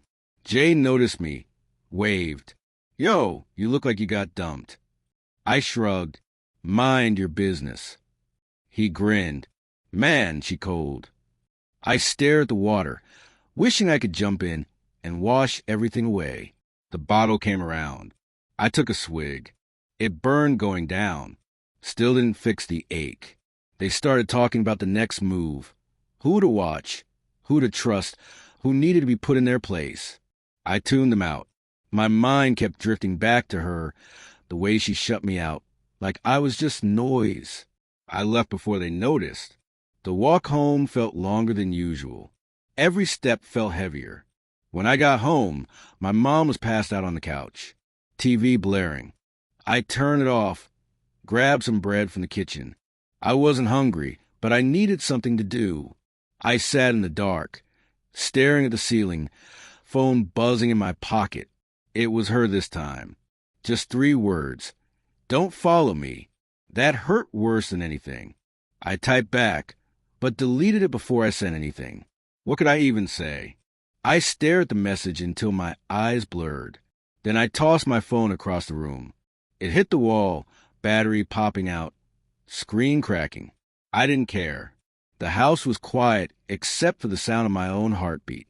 Loud, unsteady. I thought about running. Maybe leaving town, finding a new crew, starting over. But I knew I wouldn't. I was stuck here, chained to her, even if she didn't want me. I crawled into bed, fully dressed, shoes on. I stared at the window, waiting for morning. I wanted to forget her, but I knew I wouldn't. I'd see her face every time I closed my eyes. I thought about what she said, about not knowing what she was, the way her eyes glowed that night in the alley, the way she moved, always ready to fight. I wondered if she was right, if I was better off without her, but it didn't matter. Wanting something you can't have is worse than any fight. The rejection stuck in my chest, heavy and sharp. I made a promise to myself right then. I wouldn't chase her anymore. If she wanted me gone, I'd give her what she wanted. But I also knew I was lying. I'd see her in the halls tomorrow. I'd watch her from a distance. I'd wait for a sign, any sign, that she missed me too. That's how it is when rejection hurts this hard. You tell yourself it's over, but the truth is, it never is. Chapter 11. Blood stains don't come out easy. Not from knuckles, not from memories. My hand shook as I rinsed it under the icy tap. The pain sharp and real. I stared at the little red river swirling down the drain, my jaw tight. No matter how hard I scrubbed, the skin stayed raw. My reflection in the cracked mirror looked back, hollow-eyed and tired. I saw the kid everyone avoided. I saw someone who never wins, no matter how many fights he picks. It was late, past midnight. The house was dead quiet except for the hum of the fridge and the angry beating of my heart. I should have been sleeping, but my thoughts kept punching holes in my head. Every time I closed my eyes, I saw her. Wild smile, sharp teeth, that look that promised trouble. I couldn't shake it. I didn't want to. The fight replayed in my mind, every punch, every yell. My knuckles still stung from where I'd smashed them into that jerk's jaw. I remembered the crunch, the blood, his eyes wide with shock. It didn't feel good, not like it should have. Winning used to mean something. Now it just felt empty. Mom's door creaked, open down the hall. I turned off the faucet and shoved my busted hand in my pocket, hoping she wouldn't notice. She always noticed. She squinted at me, her face lined from years of working too many shifts. You get in another fight? Her voice was tired, not angry. I hated that the worry in her eyes was my fault. Nah, I muttered, staring at the peeling linoleum. Just slipped. She didn't buy it. She never did. She reached for my hand. Let me see. I pulled away too quick. I'm fine. She shook her head. You ain't made of stone, you know. I wanted to yell or run or break something else, but I just stood there, letting the silence close in around us. After a minute, she sighed and walked away. The door shut. I was alone again.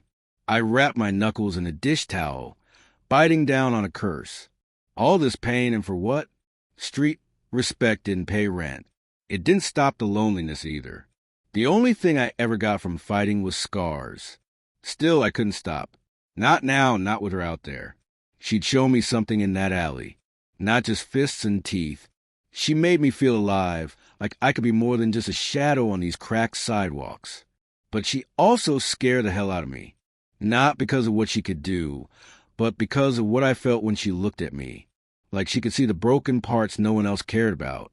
I grabbed my jacket and headed outside. The air was cold, biting. I needed to move, needed to breathe.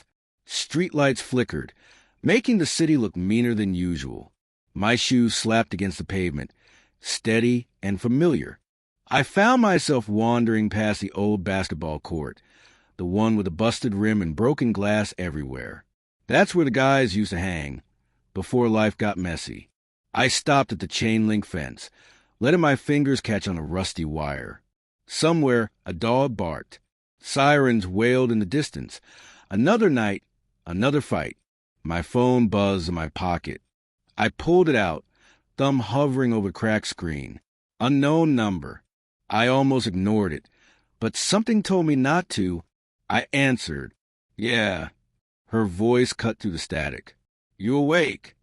My stomach dropped. Who is this? A laugh. You know. I did. She didn't say her name. She never did. What do you want? She paused. I could hear traffic on her end, voices yelling. Meet me? Same alley as before. Bring your fists. The line went dead. No please, no explanation. She hung up like she expected me to show, like she knew I would. I shoved the phone in my pocket, heart thudding so loud I could barely think. I should have gone home. I should have locked the door and tried to forget her. But my feet moved before my brain caught up. The alley was darker than before, shadows crawling up the walls. I kept my fists loose, ready for anything. She leaned against the bricks, hair wild, a fresh bruise blooming on her cheek. She looked at me like I was late. You don't call, you don't text, she teased, but her smile was cracked. I almost thought you'd chicken out. I shrugged. You called. I came. She stepped closer, eyes searching my face. You get in trouble? I showed her my bandaged knuckles. Always. She studied them, her face softening for half a second. Then it hardened again. You hit like you're trying to break more than bones. I am, I said, surprised myself. Nothing fixes what's already broke. She laughed, but there was no joy in it. That's the truth. We stood there, the silence thick. I wanted to ask about the bruise on her face, but I knew better. People like us don't ask questions we don't want answered. Finally, she said, You ever wish you could run? Just disappear? I stared at her, caught off guard. Sometimes. But you can't outrun what's inside you. She nodded, looking past me, eyes glazed. Yeah, that's the problem. I wanted to touch her, to tell her I knew what it felt like. But I didn't move. I just let her talk. They tried to jump me tonight. Wrong place, wrong time. She pulled her sleeve back, showing a row of deep scratches. Not from a fight, animal marks. I bit back. Hard. I swallowed hard. You always win? She shook her head. Nah, I just survive. We both knew there was a difference. A car rolled by, headlights flashing, making both of us flinch. I felt exposed, like the world could see everything I was hiding. She didn't move, just watched me with those sharp eyes. Why do you fight? She asked. I looked at my shoes. Because if I don't, I disappear. She nodded like that made sense. Same. We stood there, bruised knuckles, bruised souls. I wanted to say more, to break through her armor, but the words got stuck. She didn't seem to mind. Suddenly, she stepped in close enough to smell the smoke on her jacket. She reached up and touched my jaw, gentle, like she was afraid I'd break. Don't let them change you, she whispered. I almost laughed. What if I don't even know who I am? She smiled, sad and soft. Figure out, before someone else decides for you. Then she kissed me. Not soft, not sweet. It was desperate, hungry. I kissed her back, my busted hand tangled in her hair. It hurt, but I didn't care. For a minute, I forgot about everything, about fights, about pain, about being scared. There was only her, sharp and real and warm. She pulled away first, eyes shining in the dark. You're not as tough as you think, you know. I tried to joke. Don't tell anyone. Gotta keep my rep. She laughed, a real one this time. It made something in my chest ache. She started to walk away, but I grabbed her wrist. Wait! She turned, eyebrow raised. What? Don't go, I said, and it sounded small, but it was the truth. She stared at me, searching my face. I got places to be. I let her go. Yeah, me too. She stepped into the shadows. See you around, fighter. She was gone, just like that. I stood in the alley, the taste of her still on my lips, my hand throbbing. I didn't know if I wanted to punch something or cry. Maybe both. The city felt bigger than before, emptier. I shoved my hands in my pockets, heading home, trying not to limp. I passed a window and caught my reflection. My face looked older, like I'd aged in one night. I saw the bruises, the tired eyes, the stupid hope that she'd come back. When I got home, The lights were off. I crept to my room, closed the door, and sank onto the mattress. I pressed my busted hand to my chest, feeling the beat, steady, stubborn, alive. Sleep didn't come easy. Every time I started to drift, I saw her face. I heard her voice in my head. Don't let them change you. I wondered if it was already too late. In the dark, I let myself feel it all. The pain, the fear, the want. I let the tears come, silent and angry. I told myself I'd be tougher tomorrow. But right then, I was just a kid with bruised knuckles and a bruised soul, hanging on for another night. And somewhere out there, she was fighting her own battles. Just like me. Chapter 12. Nobody ever warned me how it would feel to get bitten. Not in the movies, not on the street, not in the stories whispered behind lockers, after midnight. I always figured you'd know it was coming, that you'd see it in their eyes first. The hunger, the warning. But it came fast, so fast I barely even remember the moment her teeth cut into me. My neck burned, still raw, the skin hot and tight. I kept touching the spot, half expecting my hand to come away bloody. It didn't. The only thing I felt was her everywhere, like a brand, like I'd never be clean again. I pulled my hoodie tighter and tried to ignore the stares in the hallway. People watched me now, like I was carrying a disease. Some of them knew. I was sure of it. They saw the look in my eyes, saw how I moved, cautious, angry, not right. They talked behind my back. Even my crew was weird around me. It was like I'd crossed a line, and now I was on my own. I hated her for it, hated that she did this to me. But I hated myself more for letting her get close. I should have known better. I always do. I slammed my locker shut and leaned my head against the cold metal. My hands shook. I tried to steady them, but I couldn't. Her voice echoed in my mind, teasing, soft, twisted up with pain and something like pride. You ain't ready for me. She'd said it with a grin, like she knew what I'd turn into. I pushed away from the locker and stalked down the hall, ignoring everyone. The bell rang, sharp and mean. I kept walking. I couldn't sit still in class. Couldn't pretend I was normal. Not now. Not ever again. Outside, the air stung my skin, but I barely felt it. I moved to the parking lot, boots crunching glass.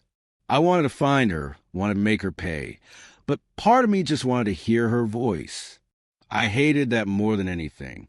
I spotted her by the old wall, a cigarette burning between her fingers, smoke curling around her face.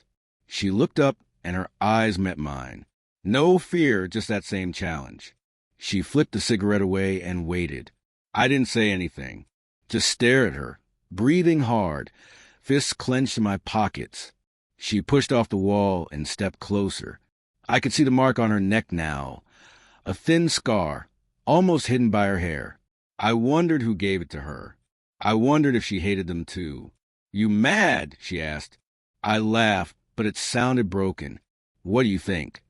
She shrugged, her jacket shifting on her shoulders. You'll get over it. I wanted to hit her. I wanted to grab her and shake her and ask her why. But I couldn't. I stood there, fighting to keep my voice steady. You didn't have to do it. She looked away for the first time. Maybe not, but I did. The truth hung there, thick and ugly. I wanted to ask what I was supposed to do now. I wanted to beg her to fix me, but I had too much pride. So I just stared, jaw tight, waiting for her to say something that would make it make sense. She sighed and pulled a pack of cigarettes from her pocket, offered me one. I took it. My hand still shook as I lit up. The smoke burned my throat, made my eyes sting. I breathed in deep anyway. You'll get used to it, she said, voice soft. I don't want to. She smiled, sad this time. None of us did. We stood there in silence, the world moving on around us. I watched the clouds, tried to ignore the itch under my skin, the new ache in my bones. I knew it was coming. I'd seen it before in the way she walked, the way she watched the world. You start out fighting it, thinking you can beat it, but you can't. Not when it's in your blood. I dropped the cigarette and crushed it under my boot. What now? I asked, voice low. She didn't answer at first. She just watched the cars passing by, her hands shoved deep in her pockets. Finally, she spoke. Now you gotta decide who you are and who you run with. I scoffed, like it's that easy. She shook her head. Ain't nothing easy. Not now. Something hot twisted in my chest. I wanted to walk away. I wanted to scream. But I didn't move. I couldn't. She had me. She'd always have me now. You picked me for a reason, I said. Why? Her lips curled into a half smile. Because you're strong. Because you don't quit. Because you look at me and don't see a monster. I wanted to say she was wrong. I wanted to say I hated her. But I didn't. Not really. Maybe I should. Maybe, she agreed. But you won't. She was right. I wouldn't. No matter how much I wanted to. She stepped closer, close enough that I could see the pain in her eyes, the loneliness. I realized, and she was just as scared as I was. She just hit it better. You got a choice, she said, softer now. You can try to fight it, push everyone away, be angry forever. Or you can learn to live with it, maybe even use it. I laughed, but it hurt. Use it for what? She looked up at the sky, as if searching for answers. Survival, power, maybe even love, if you're lucky. Love. The word stung more than the bite. I didn't believe in that stuff. Not anymore. Not after all the things I'd seen. But I wanted to. I wanted to believe there was still something good left, even in people like us. I stepped back, trying to put space between us. You make it sound like I got a choice. You always got a choice, she said, just not the ones you want. I clenched my fists, felt my nails dig into my palms. You ruined everything. She nodded, her face tight. I know. I'm sorry. It was the first time she'd ever apologized. It hit harder than any punch. I looked away, staring at the cracks in the concrete. I wondered how many people she'd done this to. I wondered if she remembered all their faces, or if I was just another mark. I didn't ask. I didn't want to know. The wind picked up, cold and sharp. I shivered, but not from the cold. Something inside me was changing. I could feel it. My senses were sharper, my anger closer to the surface. I caught a scent, blood, sweat, fear, coming from the other side of the lot. My eyes flicked up. A group of kids from the rival crew were hanging by the fence, tossing rocks, watching us. I could feel their eyes, their hate. I felt the urge to go over, to fight, to show them I wasn't weak. I knew it was the mark. I knew it was her. She noticed too. She stepped in front of me, her hand on my chest, stopping me. Not now, she said, voice steady. I shook her off. Why not? What's stopping me? She leaned in, her breath hot on my ear. If you go over there now, you'll lose control. You'll show them what you are. You ain't ready for that. Trust me. I wanted to ignore her. I wanted to let loose, to stop caring. But something in her voice held me back. I took a shaky breath, tried to calm down. She was right. I wasn't ready. Not yet. The rival kids laughed, flipping us off. I glared, but I stayed put. She relaxed, just a little.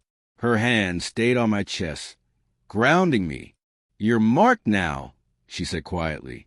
They'll come for you. They'll test you.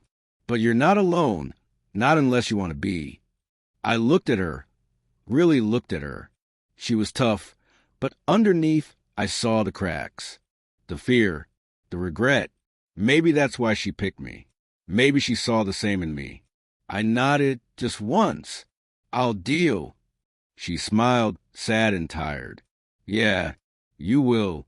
We stood there, side by side, staring down the world together.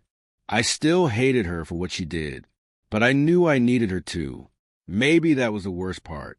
The wind carried the sound of sirens, distant but coming closer. We both tensed.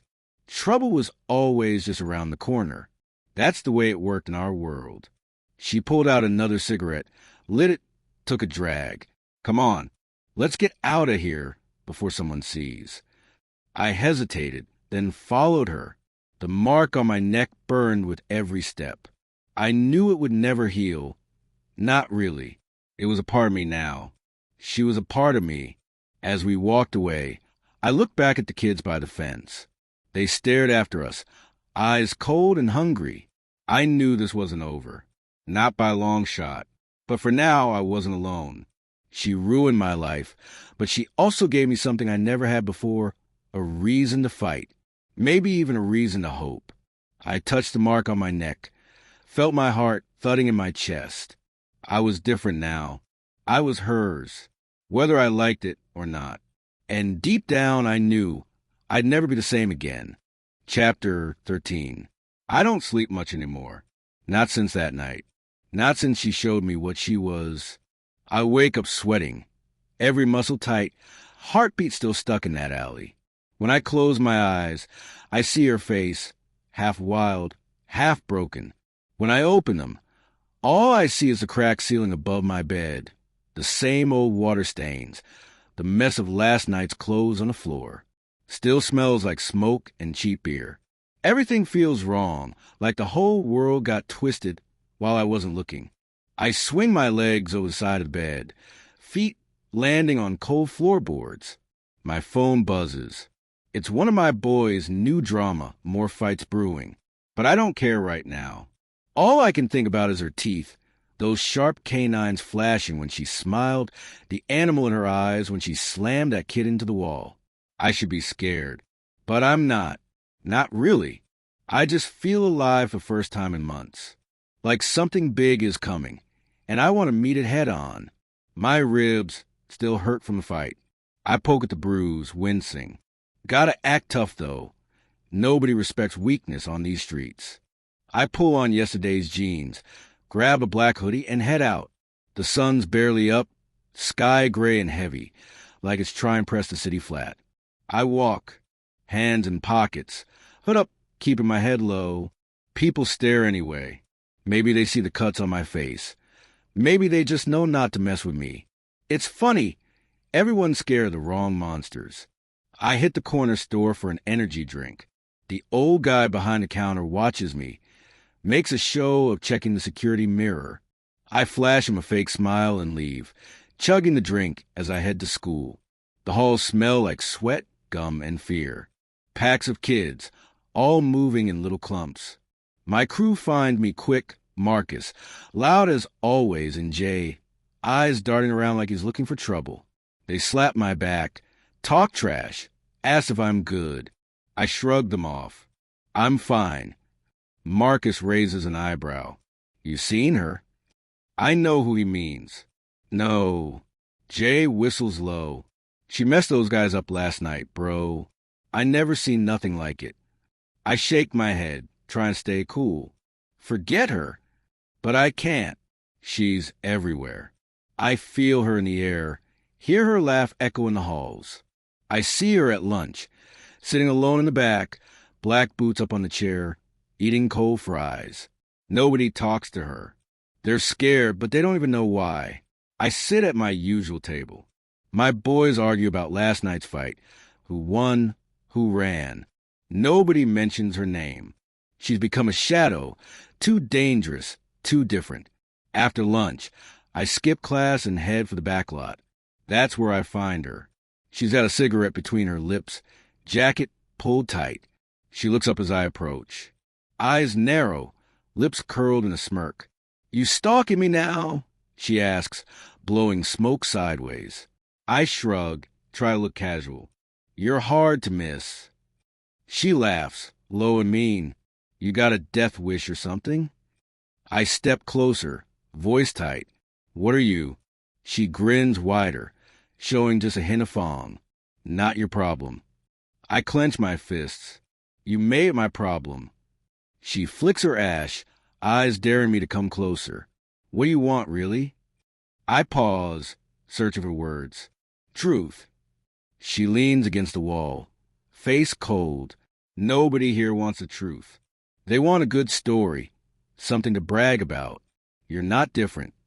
I shake my head. You don't know me. She looks away, jaw tense. I know enough.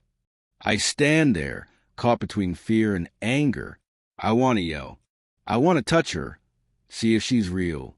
But there's a wall between us, thicker than concrete, taller than any fence I've climbed. She pushes off the wall and steps close. Close enough that I can see the gold ring in her eyes, the way her hands twitch like she wants to fight. Stay out of my way, she whispers. I can't help it. What if I can't? She laughs again, but there's no humor in it. Then you'll get hurt, or worse. I stare her down, refusing to back off. You think I'm scared? She snorts. You should be. I almost say something else, but her face changes. The wall drops for a second, and I see her. Just a girl. Tired. Alone. Same as me. She turns and walks away, boots crunching gravel. I watch her go, wishing I could stop her, wishing I could tear down whatever keeps us apart. But my hands shake and I can't move. I lean against the wall, head spinning. The bell rings. I ignore it. I light a smoke, even though I don't like it. Just a taste of burn. She's got me twisted up, claws out, walls up, and I can't figure out what hurts more, wanting her or knowing she'll never let me in. When school lets out, the street is packed. People shout. Cars blast music. Teachers try to pretend they're in charge. I see her across the street, arguing with some guy from the rival crew. He's big, ugly, wearing a red hoodie, the kind of dude who thinks he owns everything. She stands her ground, chin up, voice cold. I head over, fist tight. Marcus yells at me from behind, but I keep walking. Red hoodie shoves her. Bad move. She doesn't even flinch. She bares her teeth, and he backs off, but not before spitting at her feet. She wipes her boot on the curb, catches my eye. There's something raw there, something almost sad. You good? I ask, keeping my voice steady. She looks me up and down. I don't need your help. I nod, not sure what else to say. Red hoodie stomps off, muttering under his breath. The rest of his crew melts away. She sighs, brushes hair from her face. Why are you always getting in the middle? I shrug. I'm already in it. She stares at me, long and hard. You got no idea what you're dealing with. Then tell me. She laughs, but there's a crack in her armor now. You wouldn't believe me. I step closer, my voice rough. Try me? She shakes her head. Maybe someday. She turns away, and this time I let her go. I stand there, watching as the sun dips low, throwing long shadows across the block. Everything feels heavy, sharp. I want to punch something, break something, scream until my throat bleeds. I walk home slow. My phone buzzes again. Marcus, asking if I'm coming to the fight tonight. I text back. Maybe. I'm tired of fights, tired of games. All I want is a straight answer, but nothing's ever straight in this city. That night, I lay in bed, staring at the ceiling, heart pounding. I hear her voice in my head. Stay out of my way. I can't. I don't know why, but I can't. I think about her claws, her fangs, the way she hides behind jokes and anger. I think about my own walls, the ones I built to keep people out, the ones that never really worked. Maybe that's why I can't let this go. She's broken, same as me. She just hides it better. My phone buzzes again. This time it's her. One word. Meet. I stare at the screen, feeling my chest tighten. I don't know if this is a trap or a test or something worse. But I pull on my jacket, slip out the window, and head into the night. The city is alive. Sirens wailing, dogs barking, everything moving fast. I cut through alleys, past broken glass and old graffiti, my heart beating like a war drum. I find her waiting by the old basketball courts, hood up, hands in pockets. She looks at me, eyes sharp. You came. I nod, throat dry. You called. She looks away, then back at me. You want in? You really want to know? I swallow, then step closer. Yeah, I do. She pulls her hood down, lets me see her face. No walls, no claws, just a girl, tired and scared and wild. She reaches for my hand, fingers cold. Then don't run, she whispers. I squeeze her hand, hard, not going anywhere. She pulls me in, and for a second, I think she's going to kiss me. But she just rests her forehead against mine, breathing hard. Whatever happens next, it's on you. I nod, feeling the world spin. I know. We stand there, close enough to hear each other's heartbeat, close enough to feel every broken piece fit together. The city keeps moving, but right now it's just us, claws out, walls up, nothing left to lose. Chapter 14. People say words can't hurt you. That's a lie. Words cut deeper than fists ever could, and sometimes they leave scars that never heal. I found that out before first period even started. I didn't sleep the night after the alley. Every time I closed my eyes, I saw her, smiling through blood, eyes glowing untouchable. I'd spent the whole morning trying to scrub dry blood out of my hoodie and ice down my ribs. Didn't matter. The bruises were blooming anyway. The halls felt different, like everybody knew something I didn't. I kept my hood up, hands jammed in my pockets, head down. But there's no way to hide when people are looking for you. My phone buzzed with messages, none from my crew, all from numbers I didn't know. Stuff like, "Yo, you good?" and "What happened last night?" And then, "Who's the new girl?" That one came up again and again. Every version was different, but all of them had her name in their mouth.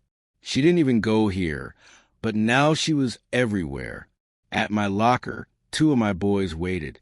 Spade, eyes always darting, chewing on a plastic straw. Rico, big and loud, but quiet today. They looked at me like I'd changed overnight. "You here?" Spade asked, voice low. "Hear what?" I kept my back to them, twisting my lock. Didn't want to let them see my hands shake. They're saying you got beat by a girl. Spade grinned, but his eyes stayed cold. That she messed up the whole crew. Rico kicked the locker next to mine. Said you let her bite you. For real, bro. You into that freak shit. I slammed my locker shut. Don't believe everything you hear. Spade's smile faded. People talking, man. Word spreads fast. They're saying you're losing your grip. That you ain't the top dog no more. I pushed past them, heading for class. Didn't want to hear more. But Spade followed, voice chasing me down the hall. They're saying you're soft now. That she broke you. I didn't answer. What could I say? Maybe she did. By lunch, it was worse. Kids pointed when I walked by, voices dropping to whispers. I caught bits and pieces. He was scared. She's a freak. Saw her eyes, swear to God. Every story grew teeth. People like stories more than truth, and nobody wants to hear you say, I don't know. When I sat at my usual table, my crew went quiet. Nobody cracked jokes. Nobody slapped hands. Just stares and silence. Across the cafeteria. She sat alone, picking at a stale burger like she had all the time in the world. She looked up and caught me staring. Didn't smile. Didn't look away. Rico nudged me. You gonna talk to her? Why would I? He shrugged. She's a reason everybody's talking. You want to kill the noise, you gotta face her. I wanted to, but every part of me screamed to stay away. She wasn't safe, and everyone could feel it. I stood up anyway, hating myself for it, but needing answers. The walk across the cafeteria felt like a mile. Everyone watched, quiet for once. I sat across from her. The table between us felt like a trench. Why you here? I asked. My voice was rough. I didn't care. She picked up a fry, studied it, dropped it back on the tray. Didn't feel like leaving yet. You scared? I shook my head. No, but you need to know. People talk a lot of shit here. She smiled slow. Let them talk. I leaned in, voice low. They're coming for you. Rival crews, teachers, everybody. You messed up last night. They won't let it slide. She looked at me, not scared, not even mad, just tired. You ever think maybe I want them to come? I didn't know what to say.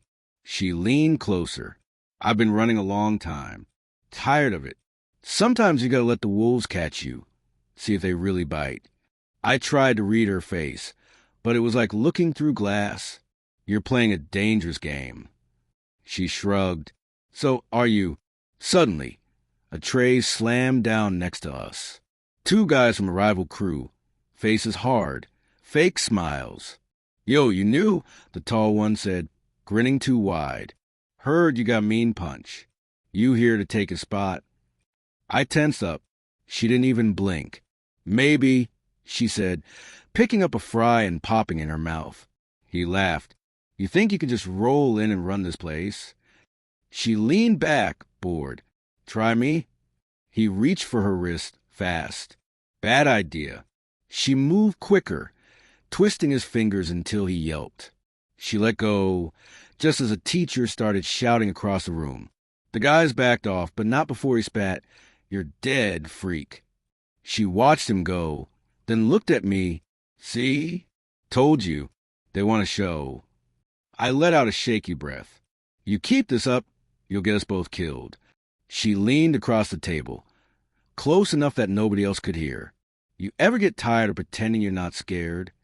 I swallowed, felt my pride crack. Every day. She smiled for real this time, but it didn't reach her eyes. Good. Means you're still alive. Lunch ended. The rumors only grew. By last period, people were posting videos, blurry clips of the fight, her laughing, me bleeding, edits with stupid music, slow MO hits. Everyone wanted a piece. After school, Spade cornered me by the bike racks. You got a problem, man. Rico's talking about flipping. Some of the younger ones, too. They think you're weak now, that you're more scared of her than you are of them. I leaned against the cold metal, exhausted. So let them go. He shook his head. Doesn't work like that. If you can't control them, someone else will. I looked around. People were watching, waiting for something big. What do you want me to do? Fight her? Kick her out? He shrugged. Handle it. Or somebody else will. You know how this goes. I knew. The rules were simple, brutal. Control, or get crushed. That night, I sat on the steps outside my building, cold seeping into my bones. I heard her before I saw her. Footsteps, light but steady. She sat down next to me. Quiet for a minute. Then, they got you scared too? I stared out at the empty street. You mess things up for me. She nodded. That's what I do. Ruin things. I hated how easy she said it, like she wanted it. Why? She picked at her chipped nail polish. Because I'd rather be hated than nothing. Hate means they see you. I almost laughed. You got plenty of that now. She looked at me, serious. So do you. We sat in silence. Somewhere a siren wailed. You want to run? I asked. I meant it. We could disappear. Let the rumors burn out. She shook her head. Running's for people who got something left to lose. Don't you? She closed her eyes. Not anymore.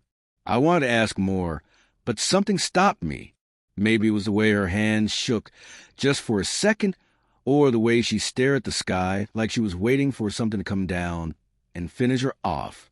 Instead, I said, they're coming for you. She nodded. Let them. Why aren't you scared?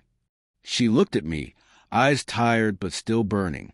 Because I already lost the only thing that mattered. I didn't know what that was. She didn't tell me, and I didn't ask. She stood up, wiped her hands on her jeans. See you tomorrow, tough guy. I watched her walk away, heart pounding. I didn't know if I wanted to follow her or run in the other direction. Either way, the rumors were only getting sharper. Everybody wanted a piece of us now. The lies felt more real than the truth. Later, I went inside. My mom was working late. Lights off except for the flicker of the TV. I lay in bed, Phone blowing up with texts, threats, rumors. Screenshots, clips, more lies. I felt them closing in, everyone waiting for me to crack. But all I could think about was her. Her eyes, her laugh, her scars. The way she looked at me like I was the only thing real left in this whole broken place. I knew tomorrow would be worse. I knew the knives would keep coming. And still, I couldn't stay away. That's the thing about rumors. They never really die. They just change shape, get sharper, and cut deeper the next time. And tomorrow, someone was going to bleed. Chapter 15. I never liked waking up in the dark, but that's what it feels like with her on my mind. Even with the sun sneaking through the blinds, I feel like I'm still stuck in that alley. Fists bleeding, breath burning, heart somewhere between panic and hope. Maybe that's what love is here. Bleeding reckless, never safe. School halls are loud. Locker doors slam. Sneakers squeak across the old floors. Someone's yelling about skipping class. Someone else about a fight from last night. Everybody acts like nothing hurts. But I know they're lying. Even me. I keep my hood up, trying to block out the looks. After last night, I don't need more attention. She's leaning against the wall by the staircase, picking at her chipped nail polish like she owns the whole building. Her hair's a mess, but she wears it like armor. She doesn't look at me, but I can feel her watching. I hate that I like it. I hate that I want to keep looking, even when I know she'll only break me more. I walk past, acting cool. Inside, my stomach twists. The crew is waiting by the gym, talking low, giving me those looks. The kind that say, "You messed up." The kind that say, "She's not one of us." Jax pulls me aside. His breath smells like burnt coffee and stress. "What the hell were you thinking last night?" I shrug. "It's handled." He shakes his head. "You put us on the map, bro. That wasn't just some street beef. People talk. About her. About you. Let him talk." He laughs, bitter. "Love ain't safe here, man. You know that, right?" I look at her again. She doesn't flinch. Doesn't move. Just waits. I wonder if she's waiting for me, or for someone to start something so she can finish it. I wonder what I look like to her. A joke? A target? Or just another idiot who doesn't know when to run? Bell rings. People scatter. She heads down the stairs, not looking back. I want to chase her, but I don't. Not yet. I spend the day half present, zoning out through algebra and history. My phone buzzes. A number I don't know. All it says is, "Roof." Now. My chest tightens. I know who it is. I skip the last class, push through the side door, climb the stairs 2 at a time. The roof's empty except for her. She's sitting on the edge, legs dangling over like she's not scared of falling. The wind whips her hair around, but she doesn't care. I close the door behind me. "You always pick the highest spot." She smirks. "Nobody bothers me up here." I walk over, lean against a low wall. My hands shake, so I shove in my pockets. "Why me?" She laughs. "You're the only one stupid enough to stand in the way." Her words sting, but I swallow it. "You wanted trouble last night?" She shrugs. "Trouble finds me." We sit in silence. I hear the cars down below, a siren somewhere far off, the steady thump of my own heart. I want to reach for her. I don't. She keeps her eyes on the street, never looking at me. Finally, I ask, "Why'd you fight like that?" "You could have left." She snorts. "And let them win?" "I mean it. I say, you got something to prove?" She finally looks at me. Her eyes are hard, but there's something behind them, something like pain. "You don't get it," she says. "Some of us got nowhere to go." I think about my own house, the broken front door, my mom's tired eyes, the nights I sleep with one ear open, waiting for someone to come knocking. "Yeah," I say, "I get it." She sighs. "You think you want this. You don't." I lean in, can't help myself. "What if I do?"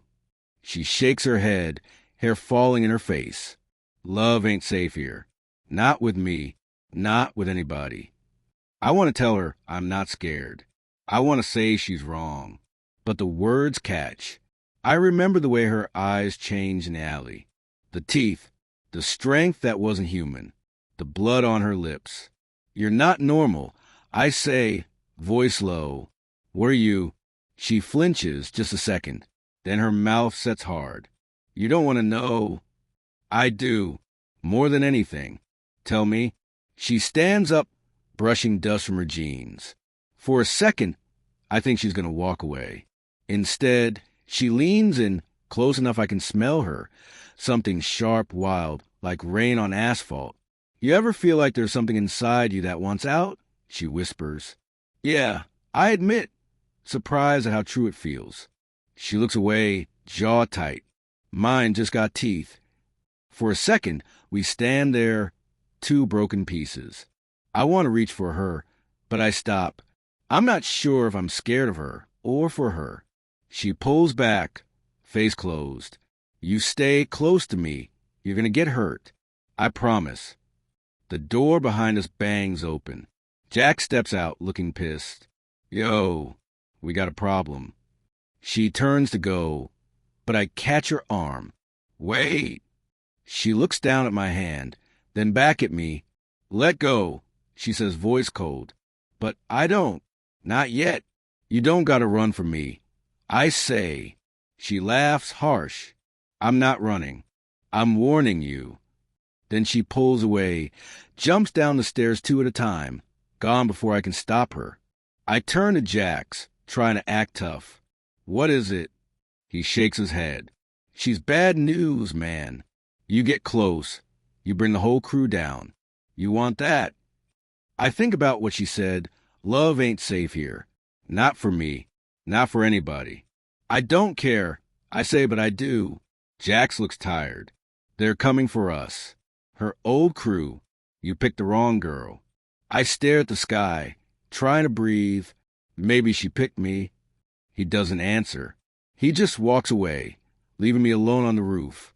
That night, I don't sleep. I sit on my bed, phone buzzing with angry texts. Jax, Mikey, even some kid from another crew, all asking the same thing. Why her? What did I see in someone who only brought heat and pain? I don't know how to answer. Maybe I'm just broken in the same way. A rock hits my window. I flinch, heart racing. It's her. She stands below, face lit by the street lamp, hair wild in the wind. I open the window, climb out, drop to the ground. She doesn't say anything. She just walks and I follow. We end up at the old park. Swings creak in the breeze. Graffiti covers every inch of the slide. She sits down, knees pulled to her chest, staring at the empty basketball court. Why'd you come? I ask. She shrugs. Couldn't sleep. I sit next to her. Me neither. For a long time, we don't talk.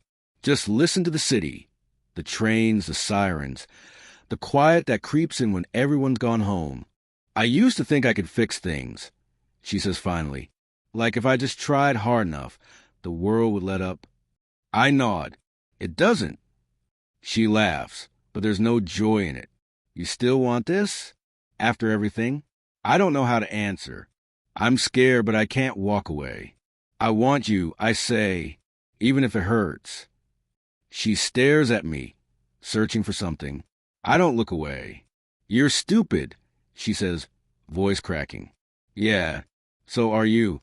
She smiles just a little. Don't say I didn't warn you. I reach for her hand. She lets me, even though her fingers are cold and shaking. We sit like that, broken and bleeding, holding on to something that probably won't last. Love ain't safe here. But neither is anything else. The street lights flicker. Somewhere, a dog howls. The world keeps moving, mean and fast, but for one moment, we're still. Just two kids trying to outrun the dark. She leans her head on my shoulder. For the first time, I don't feel alone. I know the hurt's coming. I know it won't end pretty. But I stay anyway. Because love, even the dangerous kind, is better than nothing at all. Chapter 16. I never cried the night my dad left. Not once. I just got up, slammed my fist in my bedroom wall, and kept breathing. That's how you survive here. People think wolves howl when they're sad. That's bullshit. Wolves don't cry. We fight. My phone buzzed with a text shaking me awake. 3:07 a.m. No good news ever came that hour. The cracked screen glowed. Meet me now. Don't bring anyone. No name, but I knew who it was. I tossed on a hoodie, slipped out my window, boots silent on the roof. Cold wind slapped my face. I didn't bother locking the door behind me. Nobody ever broke into my house. There was nothing left to steal. Streetlights flickered, painting everything yellow and sick. Every step down the block, I felt watched.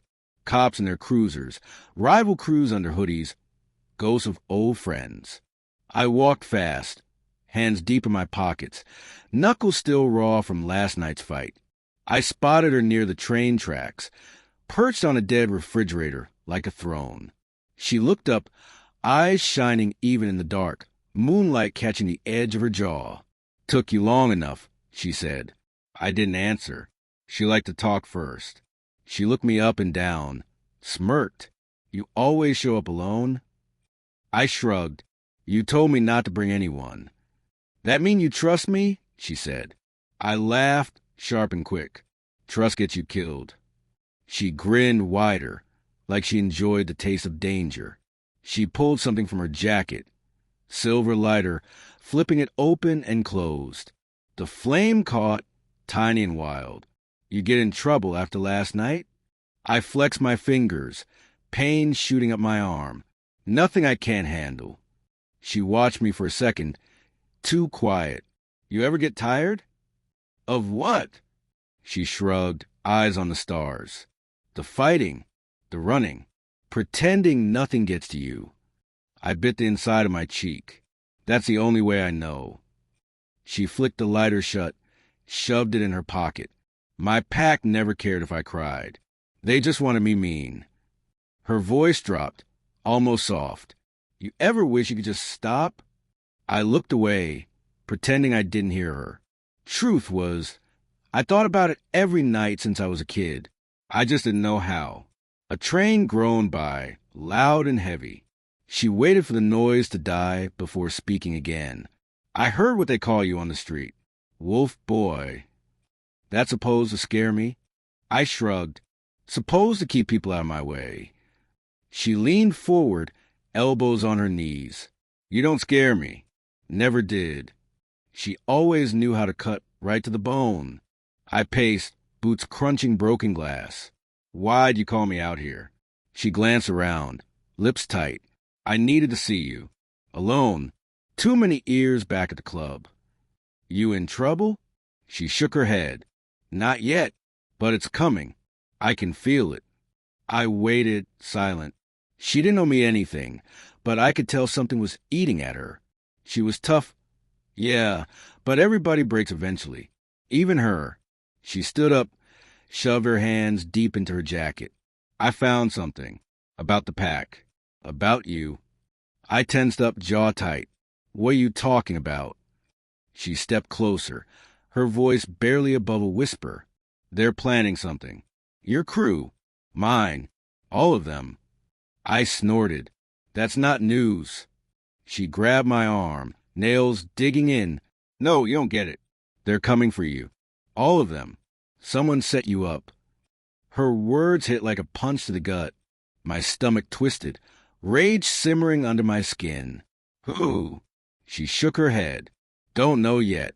But I heard your name. Over and over. Make him pay. Run him out. They want you gone." I yanked my arm free, blood pounding in my ears. "Let them try." She held my gaze, eyes hard. "Don't act stupid. They want you dead." Something broke inside me. Not fear, not sadness, just that cold, empty place I've been carrying since I was a kid. "You warning me or threatening me?" She let go. "Step back." I could have stayed quiet. "You think I owe you shit?" I stared her down, breathing heavy. You want me gone too? She blinked just once. If I wanted you dead, I'd let them do it. I laughed, but it came out flat. You care, huh? She shrugged, mouth twitching. Maybe I just hate everyone else more. I wanted to believe her. But trust? I left that behind years ago. We stood there, two shadows in the dark. She finally spoke again, her voice low. You know why wolves don't cry? I shook my head, swallowing hard. Crying gets you killed, makes you soft, makes them think you can break. I stared at her, seeing myself in her eyes. Same scars, different names. So what do you do? She shrugged. You bite back. I almost smiled, but it hurt too much. So that's what this is. You biting back. She didn't answer, just lit her lighter, let the flame flicker. She looked tired, older than 17. A siren wailed somewhere far off. My phone buzzed again. This time I didn't look. She reached out, touched my face gentle. I know you're not as tough as you pretend. You don't gotta fake it with me. I pulled away, fist tight. Yeah? Then why do I feel like I'm already dead? She stepped close, her breath warm on my neck. Because you care. No matter how hard you try not to. I shoved my hands in my pockets, turned away. I hated how she saw through me. Hated that she knew. I gotta go, I said, voice rough. She nodded, not moving. You keep your head up, wolf boy. I started to walk, but she called after me. You're not alone, even if you want to be. I kept walking, not daring to look back. The street felt colder without her, emptier. I kept thinking about her words, about biting back, about not crying. She was right. Wolves don't cry. We survive.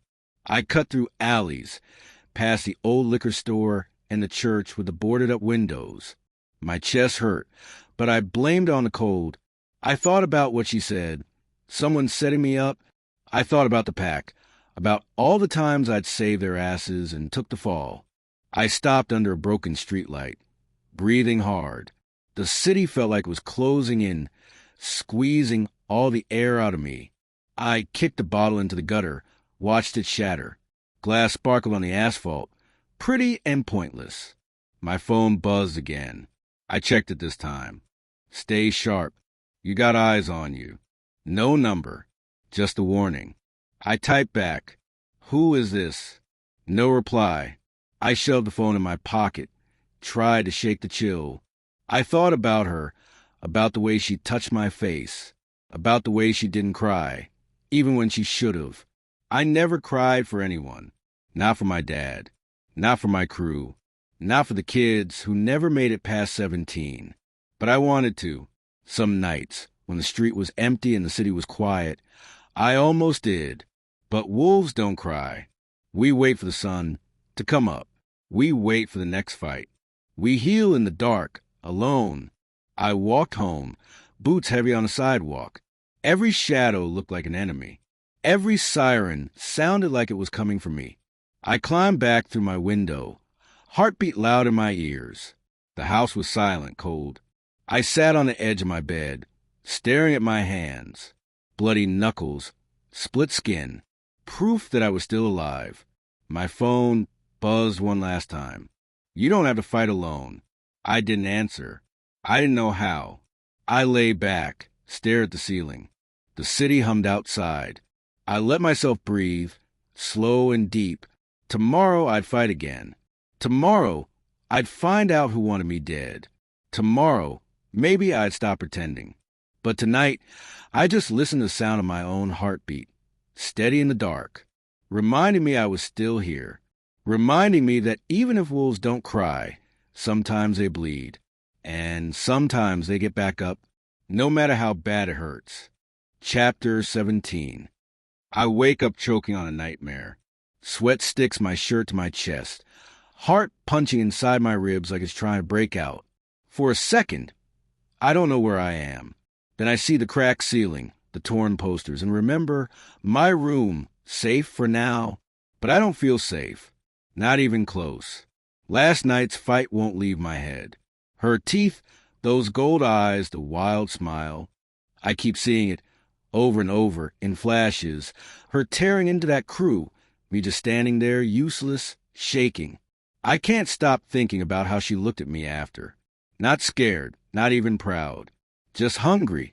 I drab myself out of bed, limbs heavy, stomach twisted up. Sunlight cuts through the dirty blinds. My phone's lit with messages. Crew checking in, asking where I'm at, if I'm still breathing. I stare at the screen but don't answer. Not yet. I can't eat. I can't even swallow water without feeling like I'm being watched. I'm scared, but I don't know if it's her I'm scared of or myself. There's this ugly part of me that wants her back in that alley, wants to see what she turns into when nobody's watching. I hate that part. I grab my jacket keys and head out before my mom can yell at me about skipping breakfast. I can't sit still. Not today. Walking through these streets, I feel eyes on me. Could be the rival crew, could be cops, could be her. My skin crawls. Every alley looks different. Every car that slows down has me tensing up. I'm not just hunted by them. I'm haunted by her. I check corners. I cross the street if I see anyone who looks too interested.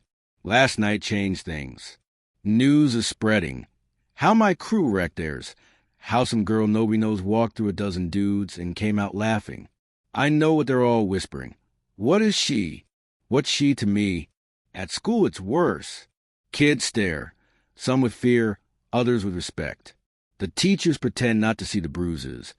Pretend they don't hear the rumors. I push through the halls, head down, hands jammed in my pockets. I spot her leaning against a locker, talking to nobody, just spinning a keychain in her fingers. She looks up, straight at me. My mouth goes dry. I want to say something, anything, but nothing comes out. She smirks. You look like hell.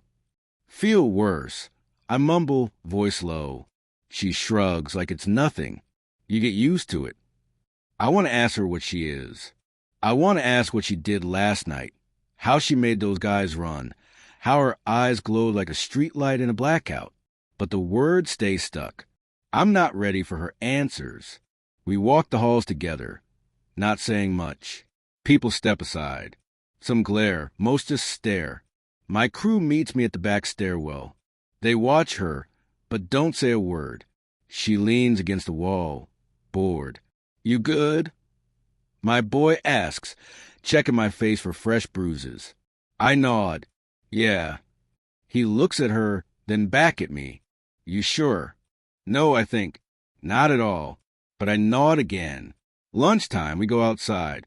Sun's too bright. She sits on the edge of the steps, head tilted back, soaking in like she's charging up.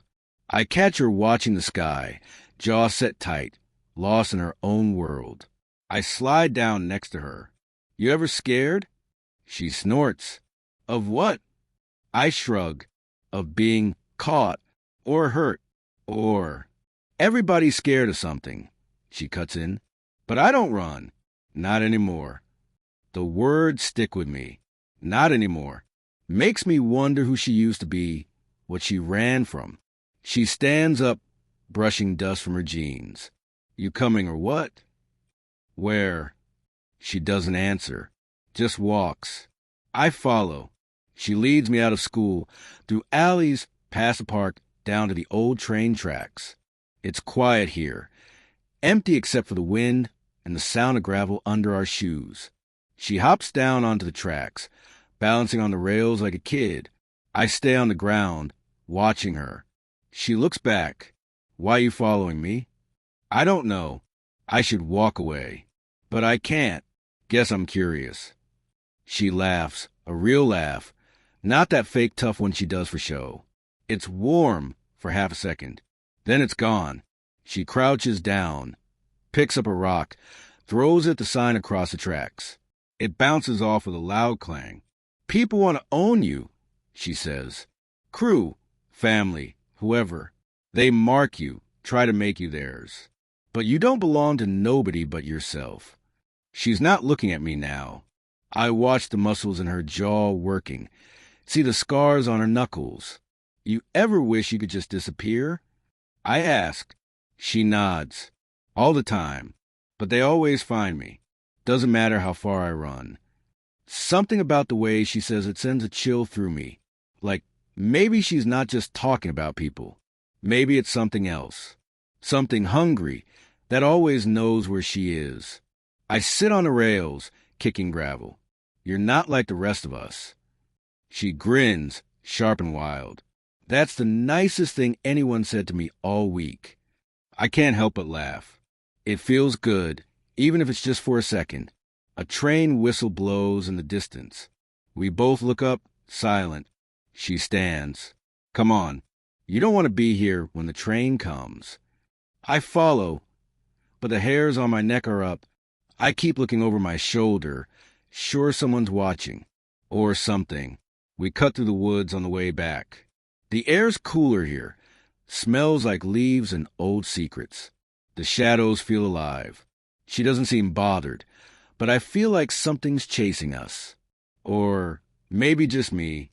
I stop, suddenly sure I heard something behind us. Did you hear that? She doesn't even pause. You keep looking back, you'll miss what's ahead. Easy for her to say. She's the one people are afraid of, but I keep walking. We reach the clearing at the edge of the neighborhood. She turns, face serious. You got a choice, she says. You can stay scared, keep running, keep hiding. Or you can stand up and fight for your spot. My throat tightens. I'm tired of running. She nods.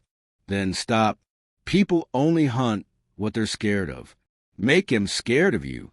Her words stick, settle deep in my gut. We split up at the corner. She heads one way, I head home. But I keep thinking about what she said. Make him scared of you. I want to believe it's that simple. Back home, I lock my door, shut out the noise. My phone buzzes. Crew asking about tonight, if I'm ready to roll. I stare at the screen, thumb hovering. I type, I'm in, hit send before I can talk myself out of it. The sun sets. Night creeps in. Shadows stretch across my room, shapes moving in the corners. I close my eyes, but sleep won't come. All I see are yellow eyes, sharp teeth, blood on concrete. There's a knock at my window. I jerk up, heart thumping. It's her. Of course it is. She slides a window open, slips inside like she's done 1,000 times. You ready? She whispers. Ready as I'll ever be. She nods, silent approval. We move together, out into the night.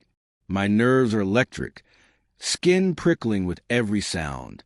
We cut through backyards, stick to shadows. My crew waits by the fence, tense, restless. She doesn't talk, just stands with us, eyes scanning the dark. The rival crew rolls up. I can feel it. The hate, the fear, the hunger in the air. They look at her, at me, then at the rest of us. Tonight's different. I'm not hiding behind anyone. I step forward, shoulders squared. You want me? I'm right here. The leader sneers. Big talk for someone who's been hiding. I shake my head. I'm not hiding. Not anymore. He lunges. I meet him head on. The fight is fast, ugly, fists, elbows, blood, curses. I catch a punch to the jaw. Swing back. I hear her behind me, wild, her laugh sharp as broken glass. It's a mess, but I don't back down. I fight like I got nothing left to lose. When it's over, we're all bleeding, but standing. The rival crew backs off, dragging their wounded. My boys slap my back, hyped proud. She catches my eye, smiles slow and dangerous. Told you, you stop running. You get to decide who you are. I nod, chest heaving, adrenaline rushing through me. For once, I don't feel haunted. I feel alive. We walk off into the night, hunted by everyone, haunted by nothing. Not anymore. Chapter 18. Trust gets you killed around here. I should have remembered that. Should have listened to the itch at the back of my neck, that warning voice telling me not to let her in. But I didn't. I let her get close. Too close. Tonight, the air was thick and hot, sweat rolling down my back as I stalked the alley behind Brick's Deli. Trash cans overflowed, broken glass everywhere, the city's heartbeat pulsing under my skin. My pack waited in the shadows, all nerves and cheap cologne, watching me like I was going to pull off a magic trick. But nobody here believed in miracles. My phone buzzed. I didn't want to look. The screen glowed. Meet me. Alone. Midnight. Don't bring the crew. Her. Of course. Every time she wanted something, she pulled me away from the others, kept things dark, hidden. I should have said no. But when you're hooked, you move when she calls. Doesn't matter how much it hurts. I slid out of sight and headed for the old rail yard. My boots crunched over gravel. Rats scurried from my path. The full moon hung low, fat and gold, lighting up rusted train cars and weeds tall as my waist. My stomach twisted. Something was off. The air tasted wrong. She was already there, perched on the back of a crumbling freight car, all black jeans and shadows, face half hidden by her hood. She didn't wave, didn't smile, just stared, cold and unreadable. "You came," she said. I stopped a few feet away. "Yeah, I'm here. Now what?" Her mouth curved into a small, bitter grin. "You trust me, right?"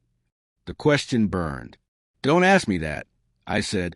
"Just tell me what's going on." She slid down from the car, landing soft and silent. Up close, she looked tired, worn out. Her knuckles were scraped like she'd been fighting again. I wanted to ask who, but I bit my tongue. "I need you to do something for me," she said. "Tonight." My heartbeat kicked up. "What?" She took a step closer. I could smell blood on her breath, something wild under her skin. "I need you to back me up. No questions. If I say run, you run. If I say fight, you fight. Got it?" "Always," I said, before I could stop myself. Her eyes flickered, but only for a second. "Good," she said, turning away. "Let's move." She led me between the cars, deeper into the yard. My nerves screamed. I kept my hands in my pockets, fingering the old switchblade I carried everywhere. Some habits don't die. We stopped near a boxcar tag of the crew's name, spray painted black and silver, fresh and angry. That's when I saw him, lurking in the shadows, face bruised, eyes full of hate. Rival crew, not the worst, but the loudest. I tensed, ready for a fight. She didn't flinch. "I brought him," she said, nodding at me. "Now pay up." My head snapped around. "What?" The rival stepped forward, tossing a fat wad of cash at her feet. She picked it up, counted it, then shoved it in her jacket. I felt ice flood my veins. "What the hell is this?" She looked at me, not even sorry. "You've been making things hard for me." I needed the heat off. This was the only way. I wanted to laugh, but nothing came out. "You set me up?" She shrugged. "It's not personal. It's survival." The rival grinned, pulling a crowbar from his belt. Shouldn't have trusted her, man. I backed up, rage fighting with disbelief. After everything. She cut me off. "This is how it works." You knew the score. The rival swung. Fast. I ducked, felt the wind as metal sailed past my ear. My brain lit up. Fight or die.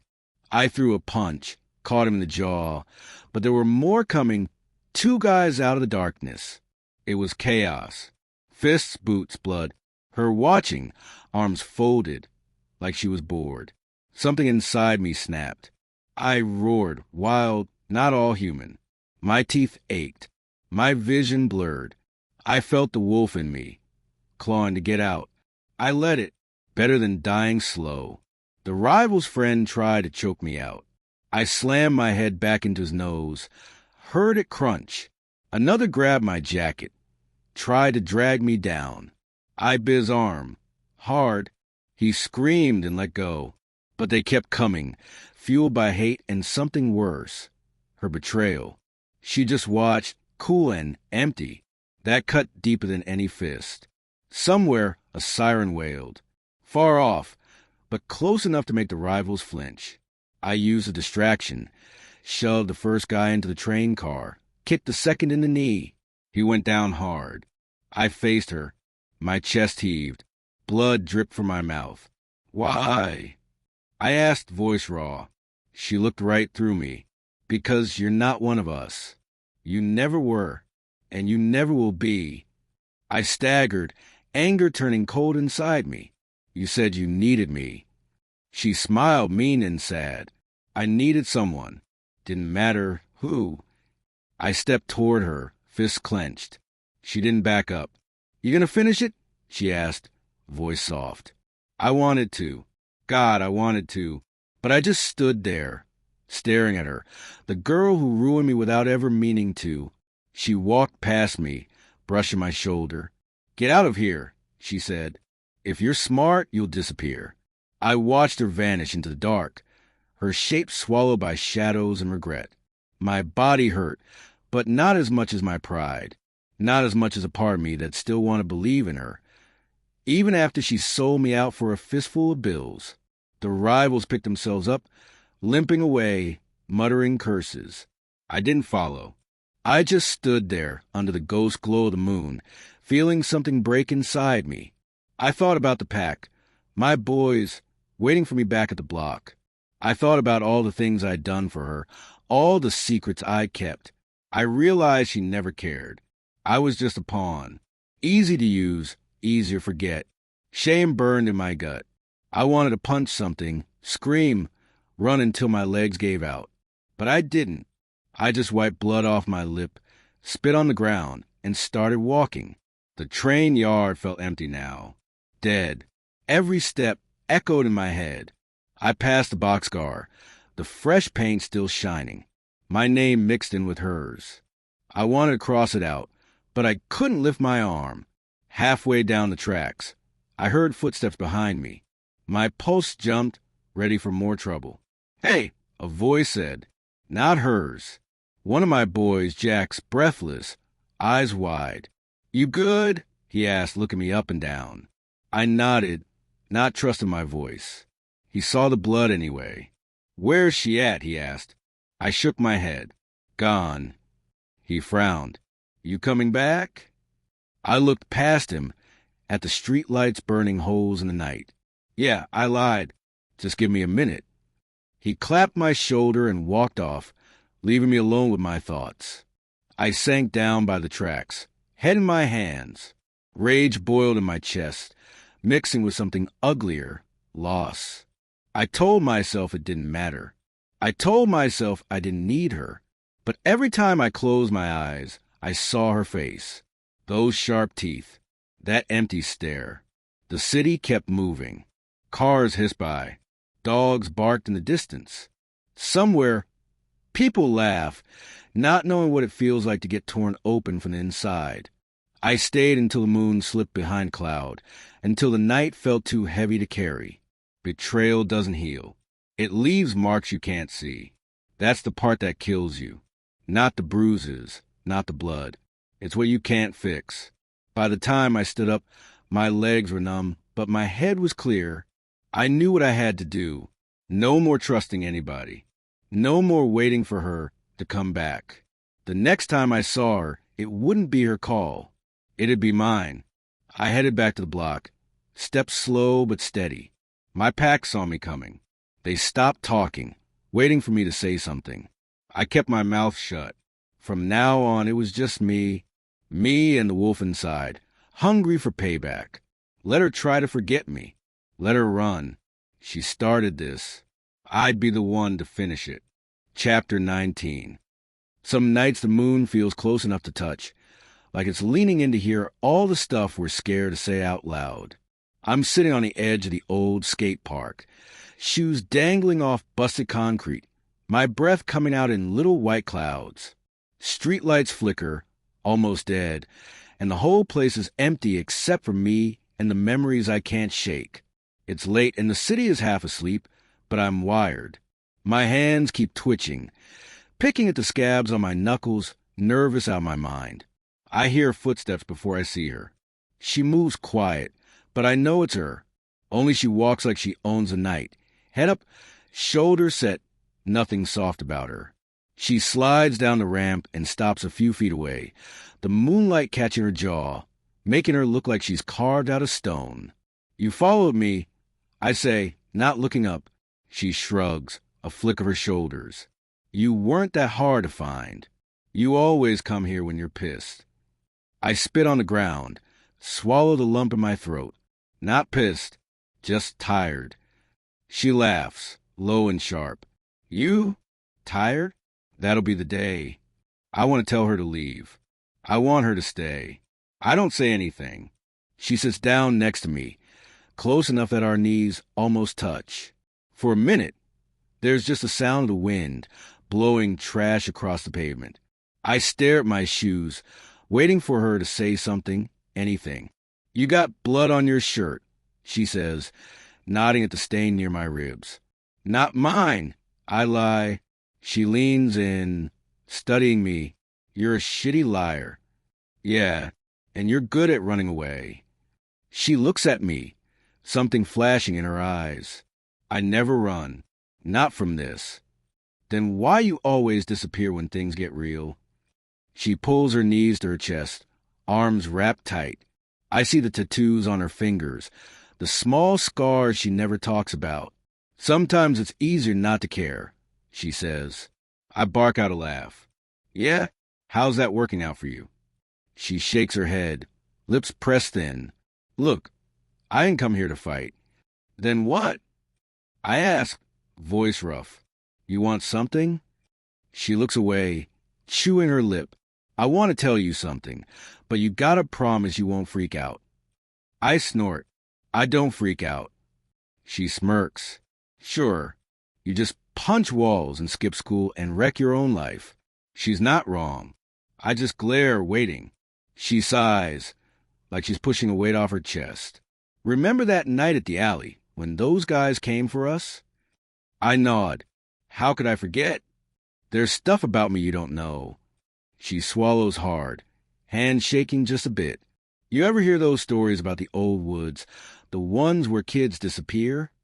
Urban legends. I scoff. Ghosts, monsters. Stuff to scare little kids. She gives me a look. Not ghosts. Something worse. My skin prickles, but I don't show it. You believe all that? She nods, dead serious. Because I'm one of them. I laugh, but it sounds fake even to me. One of what? She glances at the sky. The moon's bright, almost full. You ever wonder why I never get hurt? Why I can take hits most people can't? I stare at her, the memories flooding back. Her eyes, those teeth, the way she moved during the fight. No way. I say, voice small. That's not real. She holds my gaze. It's real, and it's ugly. I was born with this thing. I didn't ask for it. She curls her fingers, digging her nails into her palms. The first time it happened, I was 11. My mom freaked. My dad tried to lock me in the basement. I almost tore the door off its hinges. After that, I stopped caring what people thought. I had to survive. I can't find my voice. The silence between us feels heavy, almost choking. She shakes her head, hair falling into her face. You think you know pain? Try waking up with blood on your hands and not knowing if it's yours. I shiver. Is that why you never let anyone close? She shrugs. People want you to be something you're not. When you can't, they turn on you. I stare at the moon, thinking about all the times I felt wrong, out of place, angry for no reason. Maybe I get it more than I want to admit. Why tell me? I ask, voice quiet. Why now? She turns, eyes shining in the moonlight. Because I'm tired. Tired of pretending. And because you're the only one who's ever looked at me like I'm still human. I want to reach for her, but my hands won't move. I'm scared of her, of myself, of what this means. But I can't walk away. Not now. Does anyone else know? I ask. She shakes her head. No one. Not even the crew. My mind spins. What happens if they find out? She shrugs again, but there's fear behind it. They'd run. Or worse. We sit in silence. She stares at the ground, picking at the gravel with her boot. I try to breathe, try to wrap my head around everything she just said. Finally, I break the silence. So what now? What do you want me to do? She shrugs, a tiny smile twitching at her lips. You don't have to do anything. Just don't use it against me. Don't look at me like I'm a monster. I shake my head. You're not a monster. She lets out a shaky breath, relief and something close to hope flickering in her eyes. I wanted you to know, in case things go bad. They always go bad, I mutter. She laughs, the sound sharp but real. Yeah, but maybe not tonight. She looks at me, something soft in her eyes I've never seen before. For a second, I forget everything else, the cruise, the fights, the bruises that never heal. I got your back, I say, voice low. She nods like she believes me. Maybe she does. We sit together in the cold, moonlight painting everything silver. For once, I'm not angry. I'm just here. She shifts closer, shoulder brushing mine. It's nothing, but it feels like everything. I look at her, really look. There's pain there and strength and something I can't name. Maybe it's the same thing I see in myself on the bad days. The stuff nobody talks about. You scared? I ask. She looks at me, dead honest. Yeah, all the time. Me too, I think, but I don't say it. Why didn't you tell me sooner? I ask. She shrugs, tracing a crack in the concrete. Didn't want you to run. Didn't want you to hate me. I shake my head. I've seen worse. Hell, I've been worse. She laughs, and it sounds almost soft this time. The air feels different now, like we're both waiting for something to break. But it hasn't yet. She stands, dusting off her jeans. Come on. It's not safe to hang out here forever. I stay sitting, watching her, try to find words that don't sound stupid. She waits, patient, a little smile on her lips. Will you show me? I blurt out, not sure what I mean. She arches an eyebrow. Show you what? What you are. Who you really are. She looks at me for a long time, searching my face for something. Trust, maybe, or just a reason not to run. You sure? She says, voice careful. I nod, my chest tight. Yeah, I want to see. She nods once sharp and turns away. The moon is high now, bright as a spotlight. She walks to the edge of the park, hands shaking, but she doesn't stop. She closes her eyes. I hear her breathing, slow and deep, like she's fighting something inside. Her whole body goes still. Then, right in front of me, her skin shivers, and I swear I see it. Something shifting beneath the surface, like shadows moving underwater. Her eyes flash yellow, brighter than before, not quite human. For a second, I forget to breathe. I'm not scared, though. Not really. It's just real. The truth, raw and ugly, but still her. She turns back, hair wild, chest heaving. This is me, she says, voice rough. I nod, not trusting myself to speak. For the first time, I see her, really see her. All the pain, all the strength, all the secrets she's been hiding.